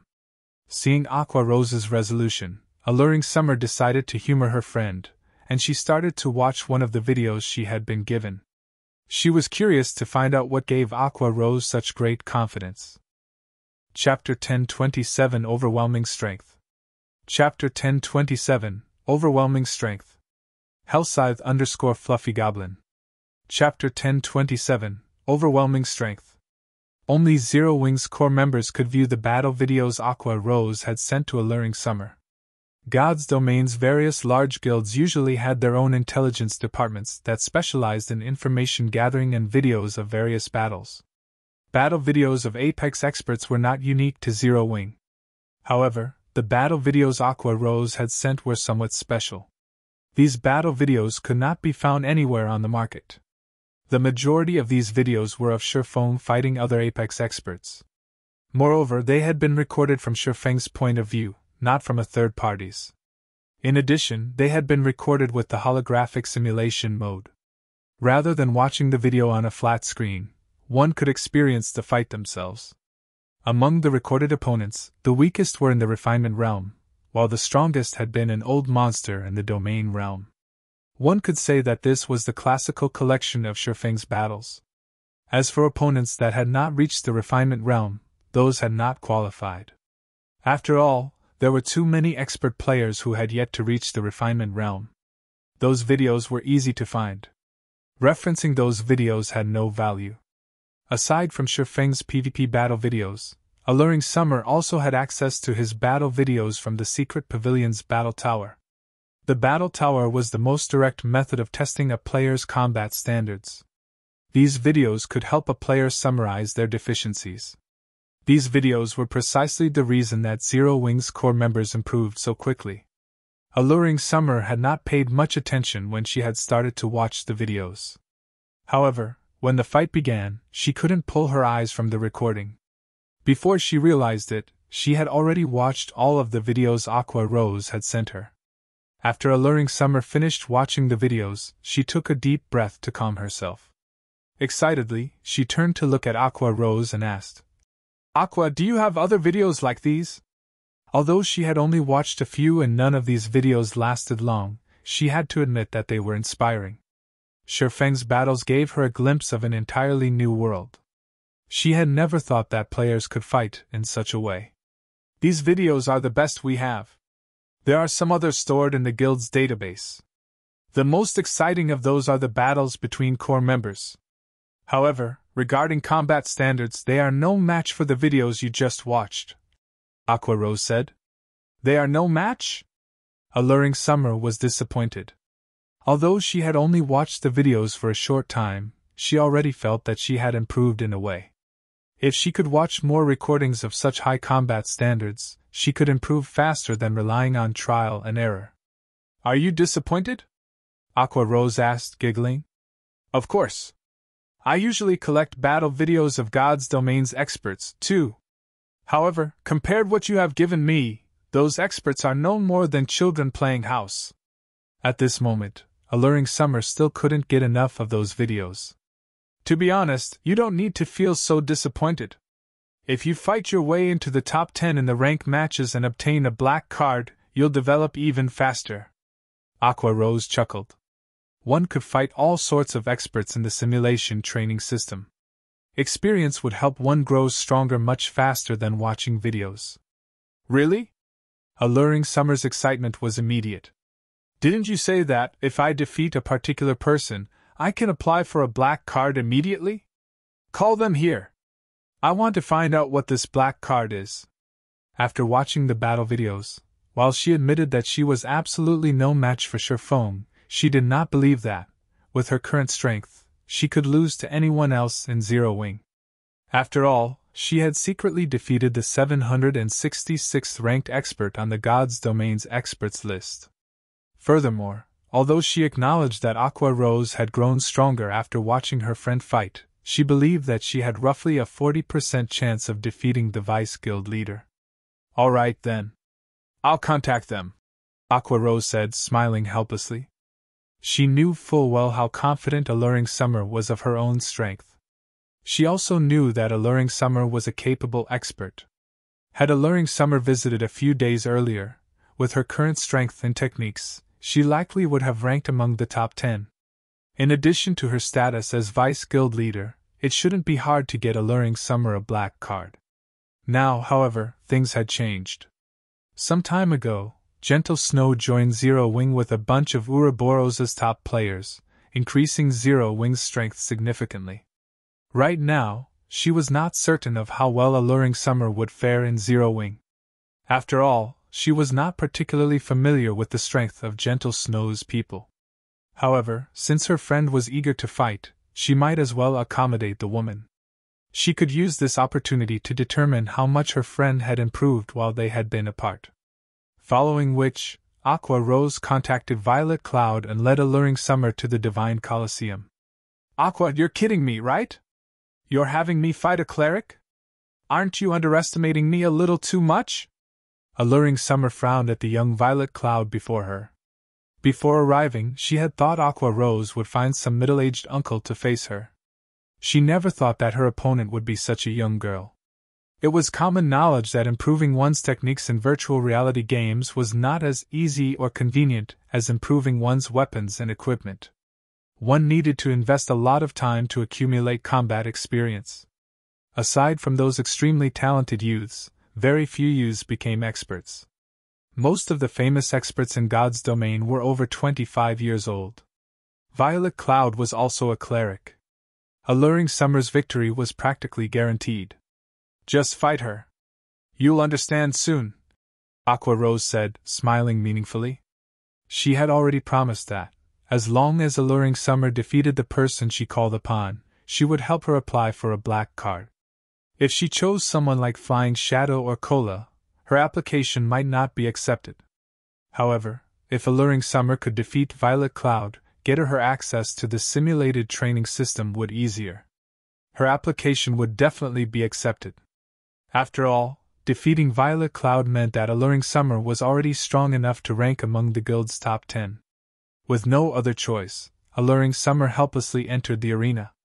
She decided to put an end to this pointless farce quickly. As soon as the timer reached 0, Alluring Summer immediately began to double cast. Moreover, both of her chosen spells were Tier 1, Lightning and Chain Fireball. First, she intended to use the numerous fireballs to block her opponent's paths, keeping the girl in one place. Afterward, she planned to attack Violet Cloud's weak point with lightning. Even an expert on her level would struggle to cope with such a combination. Go! As soon as Alluring Summer finished chanting, she hurled 5 fireballs at Violet Cloud. Each fireball was just as powerful as a full-powered attack from a berserker of the same level. Moreover, the fireballs were extremely fast. Even an assassin of the same level would find them difficult to dodge. This spell should kill a cleric instantly. Even if Violet Cloud survived the attack, Alluring Summer still had the more powerful and faster lightning. This was the spell she had used to throw Bullet, the swordsman from Blackwater, over 20 yards away. It was overkill against a magical class. However, just as Alluring Summer thought that the battle was over, dozens of mana balls appeared around Violet Cloud. Under Violet Cloud's control, these mana balls transformed into a beam of black light that struck the 5 fireballs. How? Alluring Summer was stunned. The instant the 5 fireballs encountered those mana balls, not only had they been destroyed, but over a dozen more mana balls continued towards Alluring Summer. Despite using Lightning and Ice Wall to defend herself, the mana balls adjusted their attack trajectories as if they were alive, avoiding her Lightning and Ice Wall and surrounding her. A series of explosions echoed throughout the arena as Alluring Summer's body fell to the ground.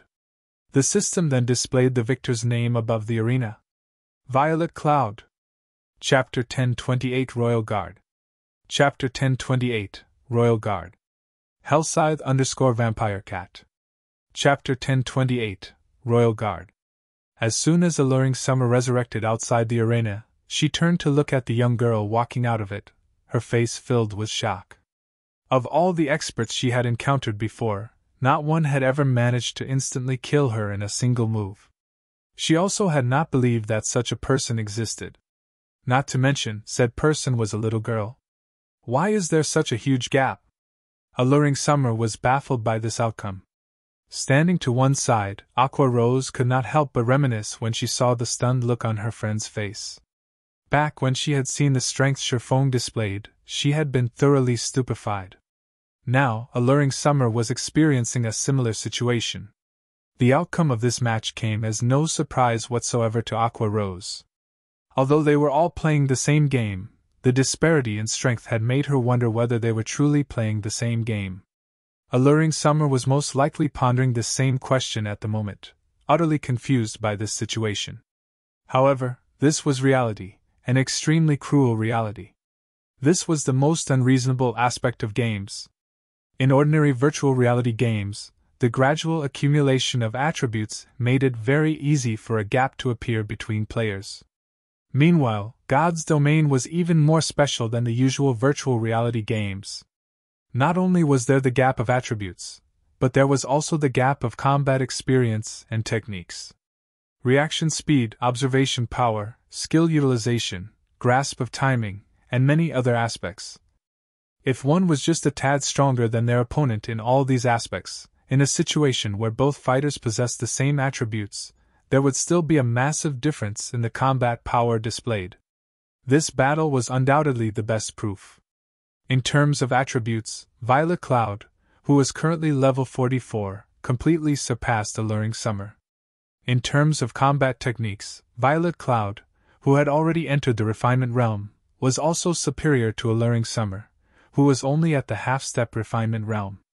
The result of this combination of advantages was a one-hit KO. After falling into a daze for quite some time, Alluring Summer turned to look at Aqua Rose and asked curiously, Aqua, tell me honestly, what's her rank within the guild? This was Alluring Summer's first time encountering such a powerful cleric since she started playing God's Domain. She did not believe that Violet Cloud ranked only within the top 10 of Zero Wing. Based on her estimation, the girl should be among the top 3 at the very least. If a guild could have 3 of such experts, it was no wonder Zero Wing was considered Star Moon Kingdom's #1 guild. Probably within the top 5? Aqua Rose could not say for sure. As far as she knew, Sherfong had not held back in nurturing Gentle Snow and the others after they joined Zero Wing. Moreover, Aqua Rose had heard that Gentle Snow had already entered the refinement realm even before she joined Zero Wing. The weapon she wielded was even a magic weapon. She also had a hidden class that enabled her to use twofold Berserk. In addition, there was Thoughtful Rain, who did not participate much in guild activities. The girl was very strong and was another one who had a special legacy. She's so strong, yet she's only ranked within the top 5? Alluring Summer exclaimed in shock. You're kidding me, right? She truly found it hard to imagine what kind of guild Zero Wing was. There were actually 4 more monsters like Violet Cloud in the guild. Just how were other guilds supposed to go up against Zero Wing? What benefit do I get from lying to you? Aqua Rose rolled her eyes at Alluring Summer. Grumpily, she added, Now you know how powerful Zero Wing is, right? Although Aqua Rose was acting somewhat smug, Alluring Summer was paying no attention to her words whatsoever. Instead, she directly rushed up to Violet Cloud, hoping to continue challenging the young girl. Before this, she had extreme difficulty finding a powerful expert to fight against. Now that this little monster was right before her eyes, how could she possibly let this chance get away? To a battle maniac like Alluring Summer, this situation was equivalent to placing fresh meat before a hungry wolf. At the same time as Alluring Summer had joined Zero Wing, a huge incident had occurred over at the distant Starmoon City. A short while ago, monsters had captured an NPC town belonging to Starmoon City, massacring every player within the town and reducing a town with a population of nearly 20,000 players to a town of death. In response, Starmoon City had announced that players could launch a crusade against this town. As long as they managed to clear out the monsters from this town, they would obtain generous rewards, including direct promotion to a Count of Starmoon City. In God's domain, the importance of reputation to players spoke volumes for itself. The higher a player's reputation was, the easier it would be for them to obtain a high ranking or rare quest.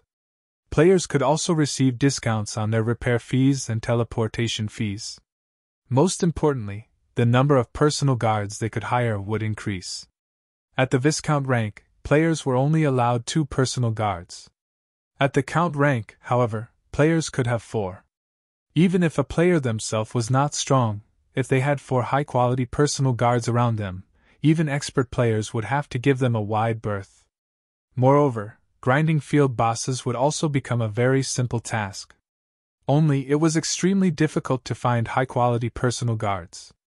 Currently, even a mysterious iron guard would go for an astronomical price, not to mention secret silver and fine gold guards. However, players were no fools either. Currently, even the various large guilds had managed to find only a few mysterious iron guards, much less secret silver guards. Anyone who obtained one would definitely treat the NPC as their family heirloom. They would not sell the NPC no matter what. Meanwhile, one of the rewards for the town crusade just so happened to be an opportunity to select a personal guard from the King's Royal Guard. The King's Royal Guard. That was the gathering place of Starmoon Kingdom's elites. Only the most outstanding guards could join the Royal Guard. Their growth potential would naturally be significantly better than that of the NPCs players could find on the streets. Even if an ordinary player managed to obtain only a mysterious iron guard, they could immediately resign from their jobs in the real world and rely solely on God's domain to sustain themselves. If one obtained a secret silver guard and directly sold the NPC to a large guild, they would no longer have to worry about living expenses for the rest of their lives. Hence, the moment news of this was released, the entire Starmoon City went into an uproar. Both independent and guild players formed teams one after another and embarked on an expedition to take back the town. Many guilds and workshops even started preparing siege tools. Guild leader, should we send some men over as well? In any case, that town is not very far away from Stone Forest Town, Blackie suggested softly as he looked at Sherfone, who was currently overseeing the construction of the magic tower. No need to hurry. It'll be fine even if we head out after the tower is constructed, Sherfone replied, shaking his head. In reality, though, even he was greatly tempted by this reward. The NPCs in the Royal Guard were dragons among men. Generally, only players who had reached the Marquis rank had the opportunity to choose a personal guard from the Royal Guard. Even then, they would be required to complete a quest whose difficulty was no less than in epic quests. Extremely few players were capable of completing it.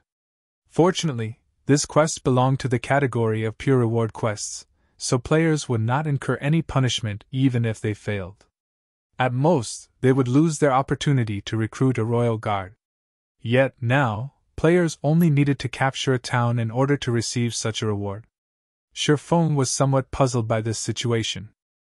Chapter 1029 Mythic Monster. Chapter 1029 Mythic Monster. Hellscythe_Vampire Cat. Chapter 1029 Mythic Monster. Upon hearing Sherfone saying so, Blackie had no choice but to give up on taking a look at the monster town. After all, Zero Wing was truly very busy right now. The guild's expansion had driven home to Blackie its dire manpower shortage.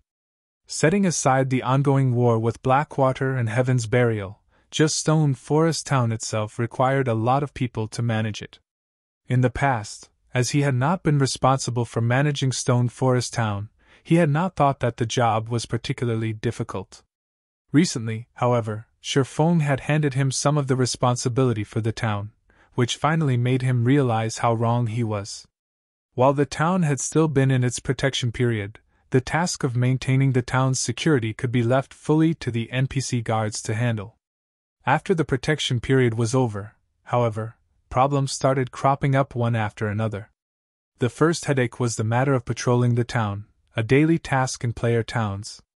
Zero Wing needed to arrange for some players to patrol Stone Forest Town and maintain its security. However, this need was not because of players but NPCs. Ever since Stone Forest Town's protection period ended, a constant flow of NPC visitors from other towns had started trickling in. Among them included merchants, adventurers, and various other kinds of NPCs. This situation triggered the true development of the town's economy, which was the root of the second headache. A town's promotion relied mainly on its economy and degree of prosperity. Meanwhile, these two factors depended on the number of resident players and NPCs.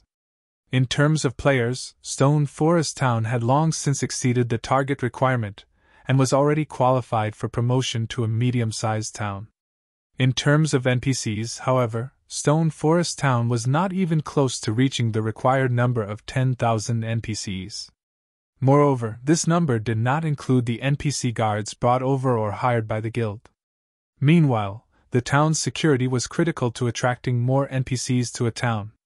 Hence, guilds needed to dispatch players every day to maintain the security within their town and inspect the NPCs in town to prevent the spies of dark forces from creating local mischief. In addition, guilds had to dispatch a lot of members to maintain the security of the trade routes between towns, which faced threats from players, as well as from hostile NPCs and monsters. If the security of a town's trade routes was not maintained, then merchant NPCs would not dare to visit said town to develop at all. Hence, managing a town was not as easy as Blackie had imagined it to be.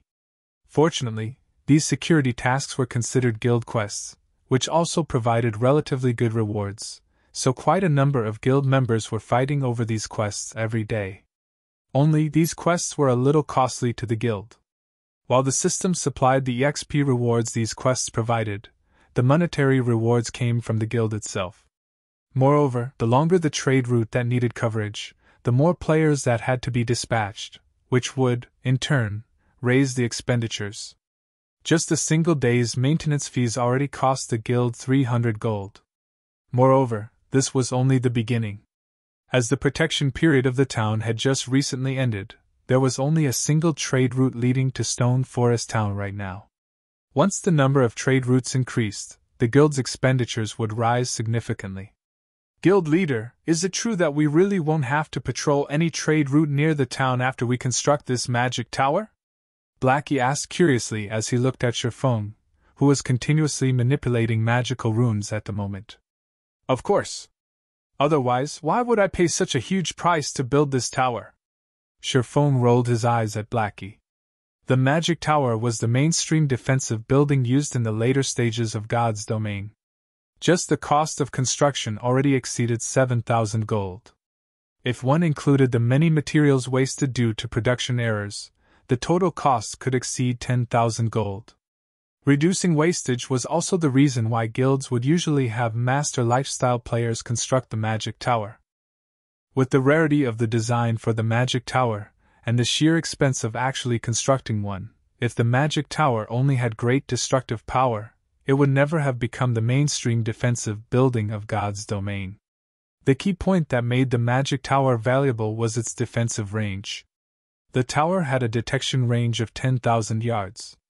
Hence, after constructing a magic tower in the town, there would be no need to worry about hostile NPCs intruding upon the trade routes within 10,000 yards of the tower, as these NPCs would know that they would be discovered very quickly.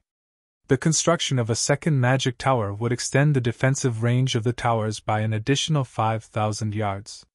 This range was extendable to a maximum of 30,000 yards. In other words, the magic towers would reach maximum efficiency when there were 5 of them in a town or city. However, Stone Forest Town was not a commercial town. It would not have many trade routes that needed guarding. Hence, having a single magic tower was sufficient. Any more would just be a waste of resources. After all, its construction design was available in limited quantities. If he weren't limited by the designs, though, Surephone would not mind building a few more towers and turning Stone Forest Town into an iron fortress. The current Stone Forest Town was no longer the same as it was in the past when the majority of its residents were guild players. On the contrary, independent players currently outnumbered the guild players within the town. This was because the various large guilds had all shifted their focus to the Undead Gorge, as not only was the map there massive, but the monsters there were available in greater numbers as well. Whether one was trying to grind for levels or magic crystals, the Undead Gorge was an excellent choice. Most importantly, guilds wouldn't have to submit to Zero Wings exploitation by grinding at the Undead Gorge. If they grinded at the Stoneclaw Mountains, they would have to contribute a significant share of the magic crystals they earned to the repair fees and accommodation fees at Stone Forest Town. However, there would be no need to do so if they grinded at the Undead Gorge. Although it took more time to travel to the Undead Gorge, as mounts became more commonplace, going from the nearest NPC town to the Undead Gorge would get whittled down to only around 2 hours. Hence, the various large guilds had placed all their focus on the Undead Gorge. However, independent players were different. Firstly, their levels were not comparable to those of elite members of guilds. Secondly, they would suffer at the hands of the guilds grinding at the Undead Gorge. Hence, the Stoneclaw Mountains had become the best option for them. Currently, if one looked at the streets of Stone Forest Town, one would find that nearly 70% of the players there were independent players. The town was even more prosperous than it was in the past. During the time Surephone was completing the runes for the Magic Tower, news regarding the various large guilds' crusade against the monster town had spread all over the official forums. A level 60 mythic monster had actually appeared in Black Ridge Town. All guilds participating in the crusade were defeated. What? Aren't mythic monsters tier 4 monsters? If only you had seen how powerful that monster was for yourself. With just a single move, it instantly annihilated over 10,000 of the players that had gone to recapture the town. Nobody could defend against that monster's attack. Even magic barriers were useless against it. That's only the tip of the iceberg. I've heard that the monsters in that town all possess extremely high combat standards. Even ordinary players might not be able to defeat the common monsters there in a one-on-one. Most importantly, I've heard that players killed by those monsters aren't able to log into God's domain for some time. Moreover, those monsters would also grow in strength after killing players. How are we supposed to recapture that town, then? The more people that go there, the stronger those monsters become. Plus, there's even a tier 4 boss guarding the town. That's as strong as the strongest NPCs in major NPC cities. Who could possibly do anything about those monsters? I've heard that the monsters inside the town have already begun spreading out into the surroundings. They aren't just staying in Black Ridge Town. They've even ambushed many players grinding in that map. Now, no player dares to approach that map anymore. It's no wonder the system is offering such generous rewards. The difficulty of this quest is simply ridiculous. Luckily, I didn't go there. Do you think those monsters will continue taking over the nearby towns? That might actually be possible. I think Stone Forest Town is in one of the maps closest to Black Ridge Town. If those monsters head over to Stone Forest Town, we'll have an interesting show to watch. Many players were merrily discussing the monster town on the forums. At the same time, the various large guilds also suddenly realized that something joyous was going to happen. If those monsters really continued extending their reach into the vicinity, it was only a matter of time before Stone Forest Town encountered trouble. Chapter 1030 Magic Tower completed. Chapter 1030 Magic Tower completed. Hellscythe_Vampire Cat. Chapter 1030 Magic Tower completed. The news of the Monster Crusade failure spread rapidly throughout the entire Starmoon Kingdom. Immediately after, the safety of Stone Forest Town also became a topic of discussion. Many players were delighted at this situation, particularly the members of Blackwater and Heaven's Burial. They never thought that even the game would side with them. As long as Zero Wing lost its possession of Stone Forest Town, the guild would lose a major source of income. Afterwards, with the capital their guilds possessed, they could easily crush Zero Wing. Moreover, to fan the flames, Blackwater and Heaven's Burial started deliberately purchasing the Candlelight trading firm's light stones in bulk and selling them together with the light stones they produced cheaply, quickly solving their shop's shortage of light stones. Although this would increase the Candlelight trading firm's income in the short term as well as incur losses for their own guilds, doing so would encourage Candlelight's customers to gradually transition to shopping at the Heavenly Trading Firm and Blackwater Trading Firm in the long run. Due to this sudden development, the elite players originally planning to join Zero Wing started hesitating. After Aqua Rose received word of this development, she immediately conducted her own investigation. The joy she felt from successfully recruiting Alluring Summer vanished in an instant. Following which, Aqua Rose contacted Cherfone, saying, "Guild leader, this is our overall situation as of now." In less than an hour since news of the crusade failing had spread, the Candlelight trading firm's sales of the light stones had increased by nearly 5 times. As a consequence, both the Heavenly and Blackwater trading firms had managed to plunder the popularity Candlelight had garnered through the advanced mana armor kits. As for the number of players trying to join Zero Wing, that had directly fallen by half.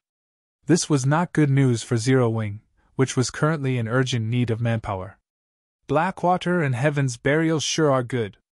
Only they would dare to do something like this. Cherfone could not help but sigh ruefully as he looked at the Candlelight trading firm's income and traffic situation. Guild leader, you're still in the mood to joke around? If they really start mass-producing light stones, we will be in so much trouble, Aqua Rose said, pouting. Moreover, you've also seen for yourself how bad Stone Forest Town's situation is by now. Based on our investigations, those monsters' numbers are continuously increasing. Current estimates put them at over 100,000 already. Moreover, they've also begun spreading out. It won't be long before they come attacking Stone Forest Town. Cherfone took a look at the report sent over by Aqua Rose. In one of the video recordings, he had spotted a familiar figure. This figure was none other than the one-horned humanoid monster. Only it had improved significantly compared to when he first saw it. At this point, it had already reached level 53. Its HP had undergone a qualitative transformation as well, rising from being over 1 million to 6 million. Now, the humanoid monster was at the standard of a level 50 lord. Back then, it had only been at the standard of a level 40 chieftain. Its improvement speed was truly terrifying. Fortunately, these one-horned monsters were very few. The majority of the monster army consisted of level 50 to level 60 wild beast-type monsters. Their intelligence and combat standards were clearly beneath the humanoid monsters. Even so, these wild beasts already possessed the combat standards of ordinary players. This situation was a disaster for ordinary players. If these monsters continued developing, Cherfone did not doubt that the entire Star Moon Kingdom would fall into danger. Since the Blackwater Corporation wants to hit us while we're down, let's fulfill their wishes. Any player who purchases 2 or more stacks of light stones will have to pay 2 silver per light stone. If players only buy 1 stack, they'll receive the normal rate of 80 copper per piece, Cherfone said, chuckling. As for those monsters, just ignore them for now. We'll continue doing what we need to do. It still isn't certain who will have the last laugh. If this situation had happened before he had obtained the magic tower design, he really would have worried about those monsters, which were nurtured by the evil god's temple. Now, however, things were different. As long as Stone Forest Town's magic tower got constructed, aside from NPC cities and some of the more fortified NPC towns, Stone Forest Town would definitely be the safest place in Starmoon Kingdom. If the monsters from the evil god's temple were to spread throughout the entire Starmoon City region, the one crying tears of regret at that time definitely would not be him. Are we really going to ignore them? Aqua Rose was still very worried. Although she knew that Zero Wing still had other sources of income, the magic crystal income of Stone Forest Town was very important to them. Without a supply of magic crystals, the guild's development would very quickly come to a standstill. Relax, Shifeng said confidently. The magic tower was no trifling matter. Otherwise, it would have never become the mainstream defensive building in God's domain. Time passed quickly.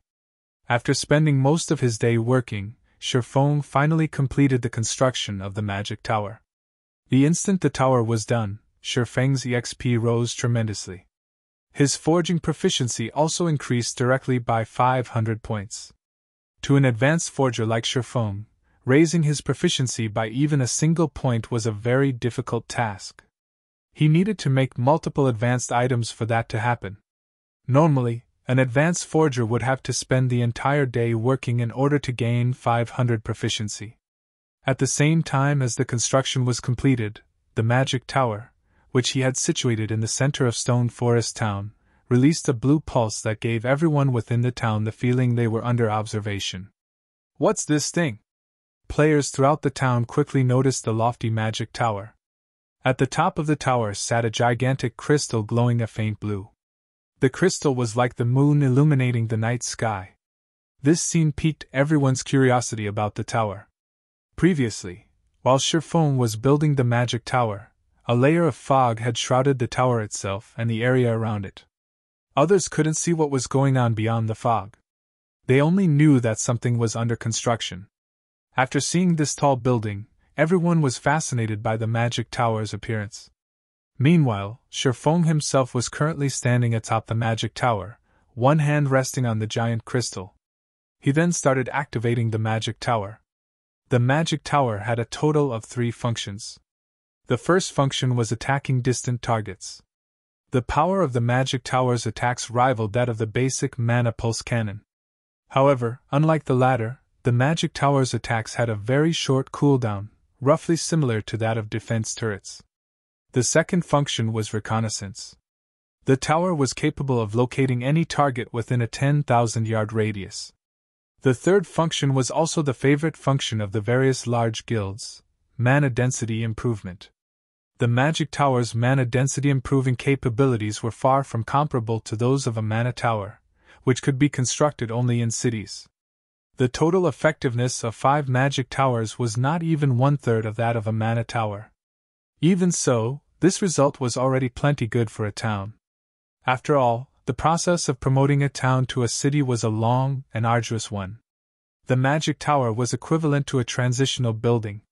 System: do you wish to activate the magic tower? Activating the tower will cost 1,000 magic crystals, while maintaining the tower's mana-gathering function for a day will cost 500 magic crystals. Activate!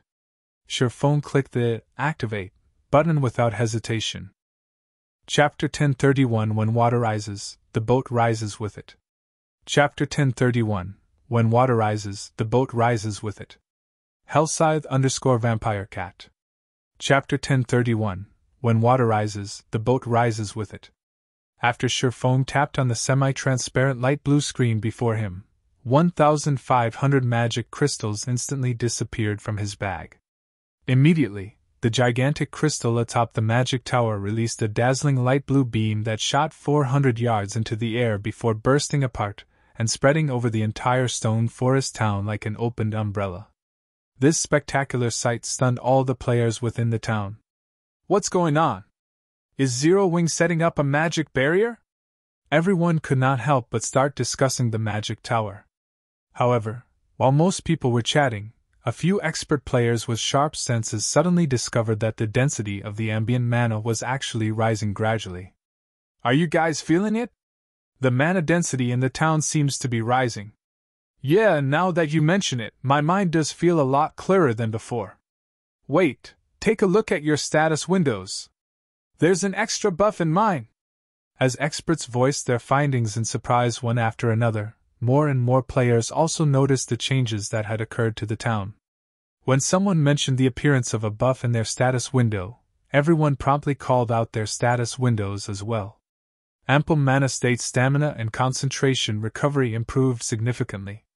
Player will be able to maintain a clear state of mind at all times while in this state. This buff is too amazing!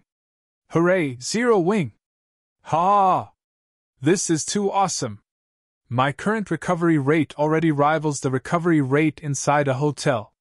With this, I won't have to rest in a hotel anymore. What a fool! I just came out from a hotel. Resting in one is way better. Not only is the recovery rate there faster, but as long as you rest for 5 hours, once you exit from the ample mana state, your EXP acquisition rate will be 30% higher for 2 hours. If you rest for 10 hours, you get 4 hours worth of 30% bonus EXP. What? That amazing? You'll know once you go test it out. I have to work during the day, so I'll definitely have to rest over 10 hours in a hotel. With this, I won't have to worry about falling behind in levels. After the players in the town realized the effects of the magic tower, many of them couldn't hold back their excitement, and started cheering loudly in the streets. The majority of the players in Stone Forest Town were independent players. Unlike guild players, who had guild residences, they did not have the opportunity to accumulate the double EXP buff. Hence, independent players generally lag behind guild players in levels. However, as many independent players disliked the restrictive rules of guilds, they would rather level up at a slower pace than join a guild. That way, they could enjoy a free and comfortable lifestyle as well as the exciting adventures God's domain had to offer. However, now that they could also enjoy an EXP increase buff by resting in hotels, how could they not get excited? With this, they could have their freedom and level up quickly at the same time. The originally bustling hotels suddenly became jammed with players. Every independent player in town had rushed to the nearest hotel in the hopes of renting a room for themselves. Previously, everyone had angrily cursed that the hotel rates of Stone Forest Town were daylight robbery, as the town was charging nearly triple that of other places, and only by paying with magic crystals would they receive the normal rate. Now, however, everyone thought nothing of it. Instead, they felt that this price was a bargain. After all, after resting for 10 hours, one would have a 30% increased EXP acquisition rate for 4 hours. Crap, this is a scam! I'm already using magic crystals to pay, so why are the rates still triple the normal hotel rates? If you can't afford it, get lost! Can't you see that there's still a bunch of people waiting to rent a room? Ha! Luckily, I was smart enough to rent a room for 10 days before this situation happened. I've saved a fortune this time. Currently, every hotel within Stone Forest Town was packed with independent players. Although many were disgruntled at the price markup, the 30% EXP buff was just too important. Hence, they had no choice but to grit their teeth and rent a room. Moreover, every player would rent for at least 10 days. Otherwise, when demand for the hotel rooms skyrocketed in the future, they might not get an opportunity to rent one. Guild leader, this magic tower is simply amazing. It's only been a few minutes, but every hotel in Stone Forest Town is already at capacity. Right now, many players are even complaining that there are too few hotels in town and are demanding that we build more. Blackie reported, smiling. Originally, renting a room for a day in one of Stone Forest Town's hotels cost only 50 copper. Now, even after jacking up the price to 1 silver, 50 copper, the many hotels in town still could not keep up with demand. Moreover, this price was for transactions in magic crystals. If players were using coins, they would have to pay 3 silver per day. Ignore the matters regarding the hotels for now. Prioritize constructing a battle arena. That's where the money will really come from, Sherfone said, shaking his head. Although hotels seemed to be very profitable, in reality, these establishments did not earn a lot of money. Hotels simply took up too much space. Moreover, Zero Wing would only gross a maximum of 1 silver, 50 copper per day from each player. After deducting the cost of hiring NPCs to manage the hotels, the guild was earning roughly 1 silver, 20 copper from each player. Currently, the hotels in Stone Forest Town could accommodate a maximum of 20,000 people only. In other words, Zero Wing could earn 240 gold per day at most through the hotels, a large sum of money to ordinary large guilds, but to Zero Wing, this was a drop in the bucket. Moreover, 20,000 players were not even 1/10 of Stone Forest Town's population. Even so, the current number of hotels occupied over half of the town's lands. Originally, The reason why Shifeng had constructed so many cheap hotels was to earn magic crystals. However, now that he had the magic tower, there was another building that could earn him even more money: the battle arena. The battle arena was a place where players could fight against each other.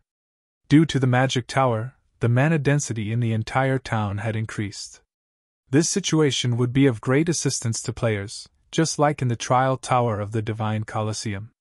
Under the effects of Stone Forest Town's environment, players could maintain a very clear state of mind. Fighting under such a state would be of great help in improving their strength. However, inside a player-constructed town, PvP was prohibited.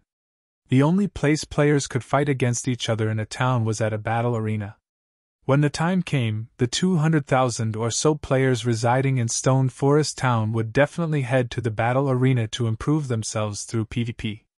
At that time, the money Zero Wing could earn through the battle arena would no doubt far surpass the income they were currently making from the hotels. "I'll get it done right away." Blackie's eyes glowed when he heard Shifeng's explanation.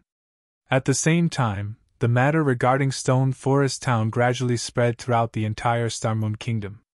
As a result, independent players who were tempted to head to the Undead Gorge started having second thoughts. Getting 4 hours of 30% increased EXP acquisition rate was no laughing matter, particularly for independent elite and expert players. This was a rare opportunity to level up quicker. If utilized properly, even if they could not completely catch up to guild players, at the very least, they wouldn't be left too far behind. Starmoon City, Blackwater's residence. Damn it! To think Zero Wing would still have such a move! Abandoned Wave's expression turned very ugly when he received the news regarding Stone Forest Town. At this rate, the more time they wasted, the more troublesome Zero Wing would become. At the same time, his heart was also filled with sheer envy, and he grew even more impatient to obtain Stone Forest Town. Following which, he looked at the subordinate standing beside him and commanded, "Immediately notify Singular Burial's side. Tell them that there's a change of plans. We're going to take action ahead of time." Chapter 1032 Independent Players Holy Land. Chapter 1032 Independent Players Holy Land. Hellscythe _ Fluffy Goblin. Chapter 1032 Independent Players Holy Land. The several upper echelons inside Blackwater's guild leader's office were shocked when they heard Abandoned Wave's command. Though they could understand Abandoned Wave's train of thought. Stone Forest Town's latest transformation made it all the more tempting. Stone Forest Town had been, at most, a tool that Blackwater could use to defeat Zero Wing, but now, the town was a mountain of gold and silver that could massively help Blackwater's establishment in God's domain. To current guilds, magic crystals were incredibly important. If a guild wanted to nurture and improve its members' techniques quickly, sending them to the Divine Colosseum's trial tower was undoubtedly the fastest way. In order to do so, they needed magic crystals. Unfortunately, magic crystals were too difficult to procure. Even with the massive wealth and connections the Blackwater Corporation possessed, they could only procure a limited amount. In the end, the guild could only supply its experts and a small number of elite members with magic crystals. In Blackwater, there was no lack of talented players. As long as they had enough magic crystals, they could nurture large groups of experts as they wished. Now that Stone Forest Town's mana density had increased and players could acquire a 30% EXP buff from the town's hotels, the town would attract swarms of independent players.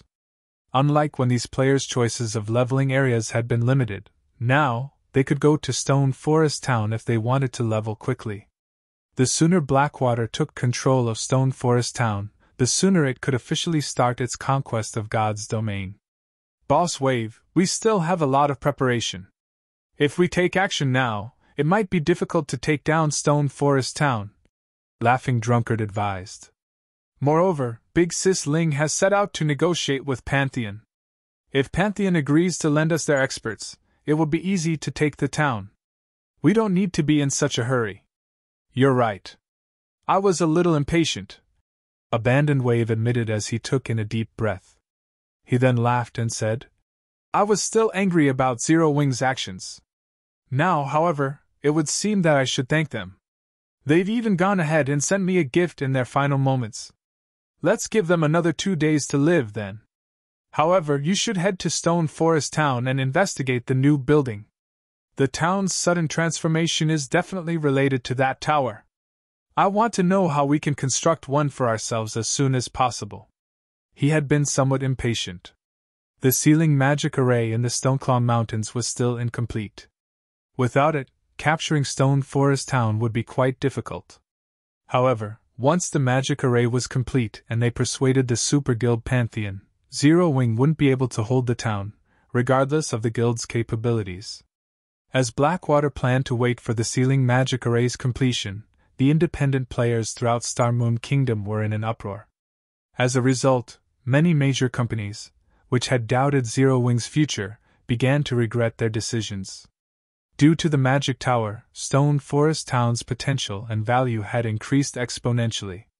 To companies like theirs, nothing was more important than sufficient players.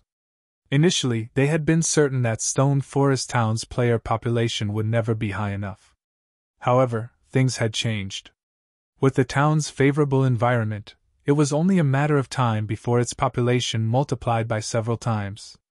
If they set up a virtual store in Stone Forest Town, their businesses would definitely gain a following. If their companies could occupy a portion of the virtual market ahead of their competition, they would have a brighter future in God's domain. Suddenly, Aqua Rose contacted your phone. Happily, she said, "Guild leader, some of the companies that were hesitating have contacted me stating that they want to discuss cooperation with you." Previously, she had worried that Shurfong had been too arrogant, and that none of the companies would be willing to work with them. Now, however, over 20 companies had contacted her.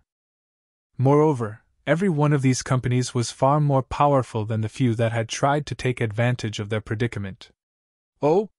They sure are quick to decide. Unfortunately, there are still matters that demand my attention.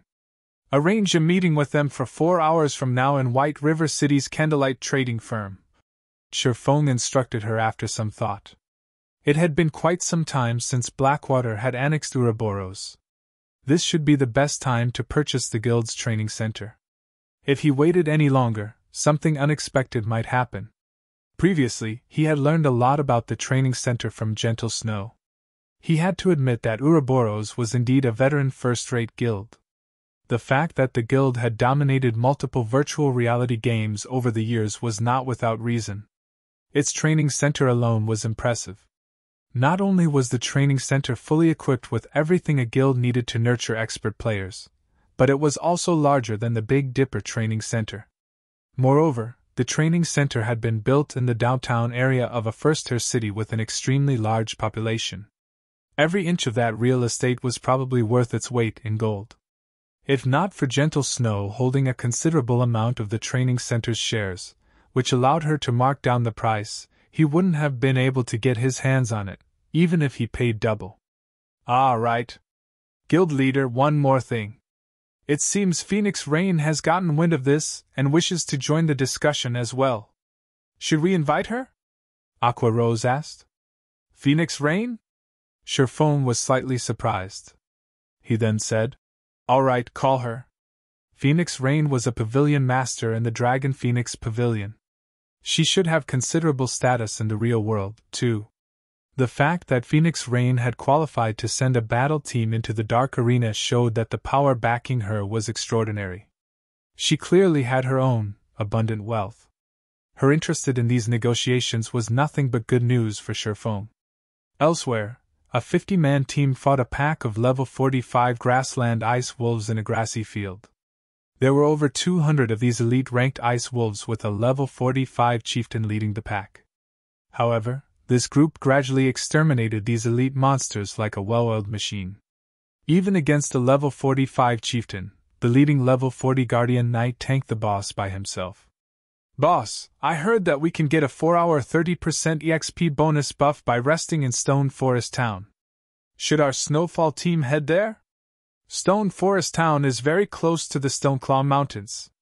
With the 30% EXP buff, we'll level faster in the dungeon than out here in the field. We can reach level 40 sooner than planned. Moreover, with our adventurer team's strength, grinding monsters in the dungeon's inner area shouldn't be a problem. We'd be better off going to the Stoneclaw Mountains than the Undead Gorge. That's right, leader. Snowfall is one of Star Moon Kingdom's top adventurer teams. If we let the newer adventurer teams catch up to us, we'll become a laughingstock. Alright, Snowfall will continue our development in Stone Forest Town then. After the news about Stone Forest Town spread, the various powerful adventurer teams across Star Moon Kingdom began to make their way towards the Stoneclaw Mountains. For a time, Stone Forest Town became a hub of the various adventurer teams. As the various adventurer teams and independent players headed towards Stone Forest Town, Sherfone finished the town's battle arena in the center of town. The building already took up as much space as Zero Wing's residence, its 5-story height casting a shadow over the residence. One could say that it was the most majestic building in Stone Forest Town. Chapter 1033 Rise of Stone Forest Town. Chapter 1033 Rise of Stone Forest Town. Hellscythe _ Fluffy Goblin. Chapter 1033 Rise of Stone Forest Town. Sherfone was satisfied with the finished battle arena. The battle arena had a total of 5 floors. This was Stone Forest Town's current limit. If he wished to construct it higher, it would have to occupy a larger area. However, Stone Forest Town was only a small town. There wasn't much room. Even so, the 5-story battle arena had been considerably costly to build. A single floor already cost 1,000 gold, and this did not include all the cost of the various decorations and props. With the money he had spent on this 5-story building, he could have easily purchased a high-potential plot of land in a major city. Of the 5 floors, players could rent the combat rooms on the first 3 floors. Naturally, these rooms were more expensive than in NPC cities. After all, players could enjoy the ample mana state throughout the building. Hence, Sherfone had set the rent at 1 silver per hour. While ordinary players might consider this a steep price, the independent players capable of reaching Stone Forest Town all possessed relatively high combat standards. This price should not be a problem for these players. As for the 4th floor, Sherfone intended to use it to hold the weekly tournament. Champions would be awarded excellent weapons and equipment, as well as coins. Sherfone also intended to use this tournament to attract expert players. If the opportunity presented itself, he could recruit talented players through the tournament. Meanwhile, Zero Wing would charge spectators an entrance fee. Finally, the battle arena's 5th floor consisted of private rooms. There was also a tournament field.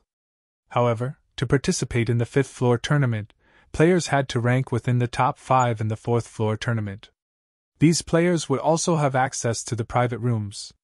Not only could players enjoy benefits similar to the town's hotels, but these private rooms were also much larger than usual hotel rooms. Players could also enjoy the view overlooking Stone Forest Town from their rooms. Meanwhile, unlike the 4th floor tournament, the 5th floor tournament would incorporate an elimination system. The 5th floor could only accommodate a maximum of 30 players. New arrivals could challenge the ranked players. Afterward, based on their weekly ranks, the top 30 players would get to remain on the 5th floor while the rest were disqualified. Also, the higher ranked a player was, the more benefits they enjoyed. Now that we've finished the construction, it's time to recruit some NPCs to manage this place. Sherfone could not help his excitement as he gazed at the towering battle arena. In the past, many large guilds had constructed battle arenas as soon as they had their own magic towers in order to make a fortune. Unfortunately, Shadow had struggled to obtain a town of its own, much less construct a magic tower. By the time Shadow had its own magic tower, other guilds' battle arenas had become incredibly popular. Shadow had no hope of competing with them. This trend was similar to the real world's fighting competitions. Back then, the battle arenas had become hugely popular throughout God's domain. Due to this, the battle arenas had replaced the fighting competitions in the real world. Now, not only had Sherfone obtained a magic tower so early into the game, but he also had a battle arena to go with it. With this, he could seize a share of this market before others. By the time he constructed his city, he could further expand his battle arena business. Unlike towns, he could construct mana towers in a city. Moreover, a city's buildings could be much taller. In the past, a super guild that had specifically constructed a massive tower meant for combat, the combat tower. Countless players had gone crazy over the combat tower. Many experts had even made a goal of reaching the tower's peak. If they could reach the top of the combat tower, guilds would instantly target them for recruitment. Even if they did not join a large guild, reaching the top of the combat tower would award them enough to enjoy a life of leisure for the rest of their days. Whether it was for fame or wealth, many players chose to challenge the combat tower. Now that Soaring had constructed his first battle arena, the first stage of his project was complete. Next, he needed to scale up this project. However, it was particularly difficult to ramp up such a large-scale project. Furthermore, the cost of constructing a building that stood over 100 stories tall was even enough to drive super guilds insane. Following which, Soaring used a return scroll and teleported to White River City, intending to search for management NPCs. Meanwhile, shortly after the battle arena was complete, it became the focal point of Stone Forest Town. Isn't this a battle arena? Why has Zero Wing constructed a battle arena here? Are you a fool? Don't you know that PvP is not allowed in player towns? Now that the town's mana density is so high, it would be a waste not to spar. I wonder when the arena will open to the public? I want to try it out. Hopefully it won't be too expensive. The town's players discussed the battle arena excitedly. To players who had experienced the trial tower, they knew that the denser the environmental mana was, the stronger they would be in a fight. They would be able to improve their techniques faster. After all, not everyone possessed extraordinary concentration. A mana-rich environment could help players maintain a high degree of concentration. Only, the cost of using the Divine Colosseum's trial tower was too high. Each challenge cost 1 magic crystal. Even elite players could not afford such an expenditure. However, it was a different story for a player-constructed battle arena. As the establishment was intended for public use, the fees wouldn't be as high as the trial tower. Moreover, unlike the trial tower, players could conduct PvP matches with other players in the battle arena. Their development in the battle arena might not be any slower than in the trial tower. For a time, news about Stone Forest Town's battle arena gradually spread throughout Starmoon Kingdom. Players who had not been particularly interested in Stone Forest Town began to change their minds. There were all sorts of players in God's domain. Some loved adventuring, some loved fighting, some loved leveling up, and some only had money on their minds. However, all of these players shared one common interest: combat standards. Even expert players found it difficult to endure the Divine Colosseum's prices. Generally, only guild players with the support of their guilds could afford to play there. As for NPC cities' underground arenas, while one could gain some combat experience from fighting there, fighting for long periods would easily cause one to lose focus. When that happened, players needed to take a break and rest. The ample mana state just so happened to make up for this flaw. There is no stopping Zero Wing now. How great would it be if I were a member of Zero Wing? If that were the case, traveling to the battle arena would be more convenient. Suddenly, more and more players wanted to travel to Stone Forest Town. Seeing this, the several major companies that had broken off their discussions with Zero Wing regretted their decision even more. When they heard the news, these companies immediately sent new representatives to contact Aqua Rose, claiming that the previous representatives had declined Zero Wing's offer without the company's consent and had thus been fired. They also expressed their wishes to re-enter negotiations with Zero Wing. These companies had looked down on Zero Wing with contempt, thinking that Blackwater's victory over the guild was certain. However, even now, Blackwater couldn't touch Zero Wing. The most it could do was whittle Zero Wing down. However, now that Zero Wing had a gold mine like Stone Forest Town, it was practically impossible for Blackwater to weaken Zero Wing with its minor harassments. As everyone discussed Stone Forest Town, Soaring finally returned to White River City. Chapter 1034 Crimson Emperor. Chapter 1034 Crimson Emperor. Chapter 1034 Crimson Emperor. Upon returning to White River City, Sherfone discovered that the number of players teleporting into the city had increased, particularly the members of other guilds. All around, he could see guild players. Moreover, they were extraordinarily high-leveled, with the lowest being level 39 and the team leaders being level 40 experts at the very least. This situation confused Sherfone slightly. However, he quickly shook the thought out of his head. Right now, hiring NPC managers for the battle arena had utmost importance. To avoid attention, he took an advanced horse carriage to the Adventurers Association. Shortly after Sherfone left the teleportation hall, a team of 20 players appeared inside. These players each wore an emblem shaped like a crimson flame. The lowest level player among them was level 40. The equipment they wore also radiated the glowing effects unique to dark gold equipment. The white-haired man standing at the head of the group was even a level 41 Guardian Knight, whose appearance suggested that he had experienced the vicissitudes of life. The man carried a diamond-shaped shield with a dragon printed on it slung on his back and a blood-red longsword inserted inside the shield.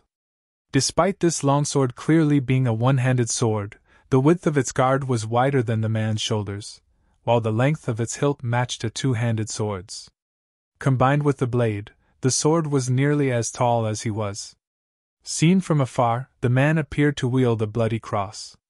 As he stood in the spacious teleportation hall, he was extremely conspicuous. Yet, despite the eye-catching composition of this team of 20, everyone who saw this team would almost immediately shift their gazes away, not daring to take a second look. The reason for such a reaction was these players' emblem, which indicated they belonged to the Dark Knight Empire's veteran super first-rate guild, Crimson Emperor. Crimson Emperor was also the ruler of the Dark Knight Empire. No guild in the entire empire dared to make an enemy of it. The Guardian Knight leading the team was even head and shoulders above his team members. He was Crimson Emperor's top 5 Guardian Knight, Cuttlefish, also known as the Iron Wall, and someone who had witnessed Crimson Emperor's gradual growth from an ordinary guild into the super first-rate guild it was today. At this time, a middle-aged man on the team looked towards the leading Guardian Knight and asked, "Uncle Cuttlefish, we were in the middle of raiding a Helm-mode large-scale team dungeon. Why did you suddenly call us to come all the way over here? I've also just received a notice about this from the guild. It seems that some ancient ruins were found at the Twin Towers Kingdom. Currently, all guilds that have received news about it have already dispatched teams. Crimson Emperor naturally cannot let this opportunity pass, either," Cuttlefish replied. Although he was already an old man in his 60s, his voice was just like a young man's, filled with energy. "Ancient ruins?" An elegant and slim female elementalist asked curiously. "Is there something special about those ruins? Is there really a need for us main force members to take action as well?" "That's right. The ancient ruins discovered are like a huge maze. It is massive inside, however, only teams of 20 are allowed. After entering, teams are immediately teleported to an area with monsters that have a chance of dropping a kind of slate fragment. Those who complete a set can exchange for a mount inside the maze. Based on what we know so far, there are even mysterious iron mounts available for exchange. Moreover, this was only in the outer area.